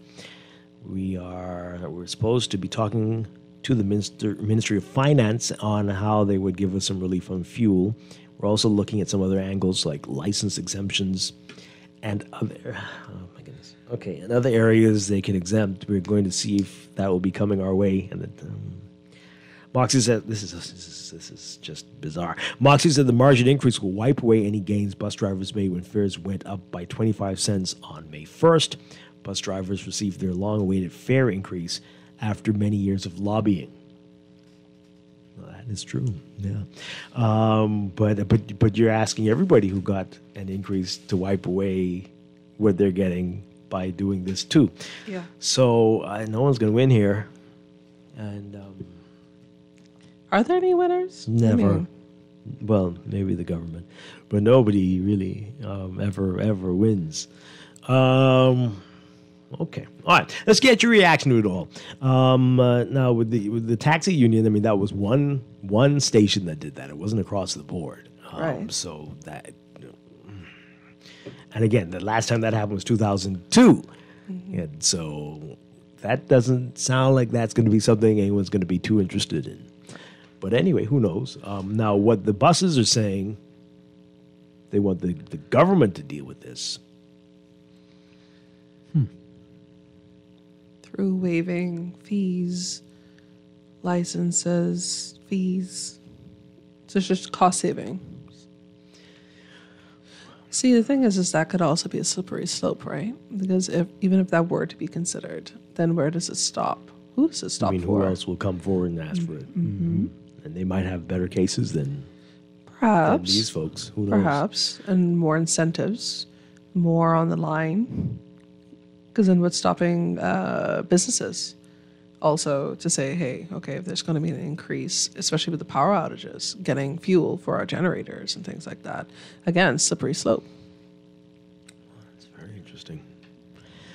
Wow, let's hear from you really quickly. We're running out of time. Of course, no one has ever brought that up, right? That now that you have to use your generator so often and have to buy so much more fuel for your generator, Think about it. Why don't I get some discounts there to make up for this? Exactly. But that will fall on deaf ears, I could tell you that. No, but what I'm saying is that, again, But it's a great case to make. It's a snowballing effect, right? Because one person is feeling it. It's not just, I'm not disputing that the public bus transportation system the operators are feeling this because they live it daily. I'm not discounting that. That's their reality. I'm just saying that there are also other persons that will also be feeling this. So how do we, if we do it for one group, how do we ensure that all get similar relief, right? And then are we actually examining why people need the relief? What else needs to be improved inside this economic system? But going back to power generation, you have properties that people will go to because they know that they're going to be powered by generators. If you're going to be shopping, the different shopping centers, different malls, certain business places rely heavily on generators, which means that and again, with the power outages and whatnot like that, you need to make sure that you have the fuel in place, which means that that's a consistent supply that they are purchasing to replenish on what seemingly, if we look at the last week, for example, on almost a daily basis. And depending on the size of your property, that's a considerable amount of fuel. So, I mean, again, are we looking at this holistically? I already know the answer to that, but still. Yeah. Well, I guess it doesn't hurt to make a case or shoot your shot. No, I mean, right? It should, because, again, it's drawing attention to your plight, because they are facing this on a daily basis. They literally have to replenish their fuel tanks several times a day to provide a service to the public with fees that only just increased after how many years being at that rate. Oh. And we still don't know when the government is going to put this into effect, and they haven't exactly, though we don't expect that they're going to take it out of their portion of what they get from this. I think that also needs that would be amazing. That would be some great PR there. Think about it. Imagine that, though, Dwight. Seriously, we feel the struggle of our people, and the government is making this amount right here. So to alleviate that stress, then we will take that out of because it's a percentage, not a margin for them, right? I think, or is it a dollar amount? I think it's a percentage as opposed to a margin. Well, if you include the VAT, then right. Yeah. So it's not easier, but it's more helpful if it were to come out of their portion. Just an amazing gesture. Good Lord. Don't hold your breath, though. Man, listen, you know who listening in, right? Wouldn't that feel good to say your government, who say they care about you, would do something like that? That could be an early Christmas present, Dwight? No? Yes? Could be an election gift. I think that are you could trying spin to say that forever. Election No, I'm just saying that would be something you could say. You Look what we did. You can't do that now because people ain't going to remember that too closer to the polls. They promised the folks that they do it. So what, you're going to wait a whole year and a half before you do it? Some things they said they won't be doing on the whole. Because those people are expecting that they're going to get that in a few weeks. The petroleum retailers expecting that increase would come soon. So that means they need to get this. Y'all gotta listen. Gotta get this together because y'all already had people scared that things were gonna close. Let's get this. Wrap this up. And then if they did that, would that mean the roads would be even worse than they are now? Is that because there'd be less money for them to make any improvements to infrastructure? Would we expect? Well, see, the thing is, things to get even worse. You can't make that argument, but you see, we're able to see where money is being spent unnecessarily. I still go back to that because there are integral upgrades that have not occurred, even when you see where the money is going in areas where it should not possibly go. So how could we're looking at the roads becoming worse. We're looking at the energy supply systems deteriorating, but the money not going there. So where's the money? Again, follow the money. Yeah. Wow. Rough stuff. Anyway, we'll see. We'll keep you posted how this goes. Andrew Cartwright, thank you so much for being here this morning. Thank you for having me, Dwight Strachan. I'll see you next week. Well, next week is a holiday. No, next week's not the holiday. You're getting ahead of yourself. Oh, no, I got ahead, man. Darn. No. 2 weeks. Darn. This is the holiday. Next week, we're back here. I think it's because I'm already in vacation. You're very excited. Yes, very much. I will see you next week. I'll be back tomorrow morning with more Morning Blend and Morning Blend Business right here on Guardian Radio 96.9. Dwight Strachan. Have a great day, everybody. Stay tuned for On the Clock with Aaron Green next.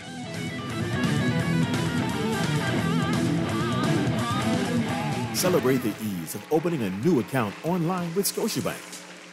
Follow these 3 steps to access a world of possibilities. Step 1, Visit bs.scotiabank.com. Step 2, select an account type to best suit your needs. Step 3, complete the form and upload your documents. Open your new Scotiabank account online today. At CFAL, we understand that a secure future is the greatest gift you can give your employees. That's why our tailor-made group pension solutions are designed to fit the needs of both large and small companies. With CFAL, you can provide the retirement you and your employees deserve, ensuring peace of mind and financial stability for years to come. Join the many businesses that have already entrusted CFAL to create the right pension plan for their employees, and let us help you build a brighter future for your team. Visit us at cfal.com to get started on building wealth so you can live well. CFAL, growing wealth for future generations. This is Guardian Radio 96.9 FM, Nassau, Bahamas.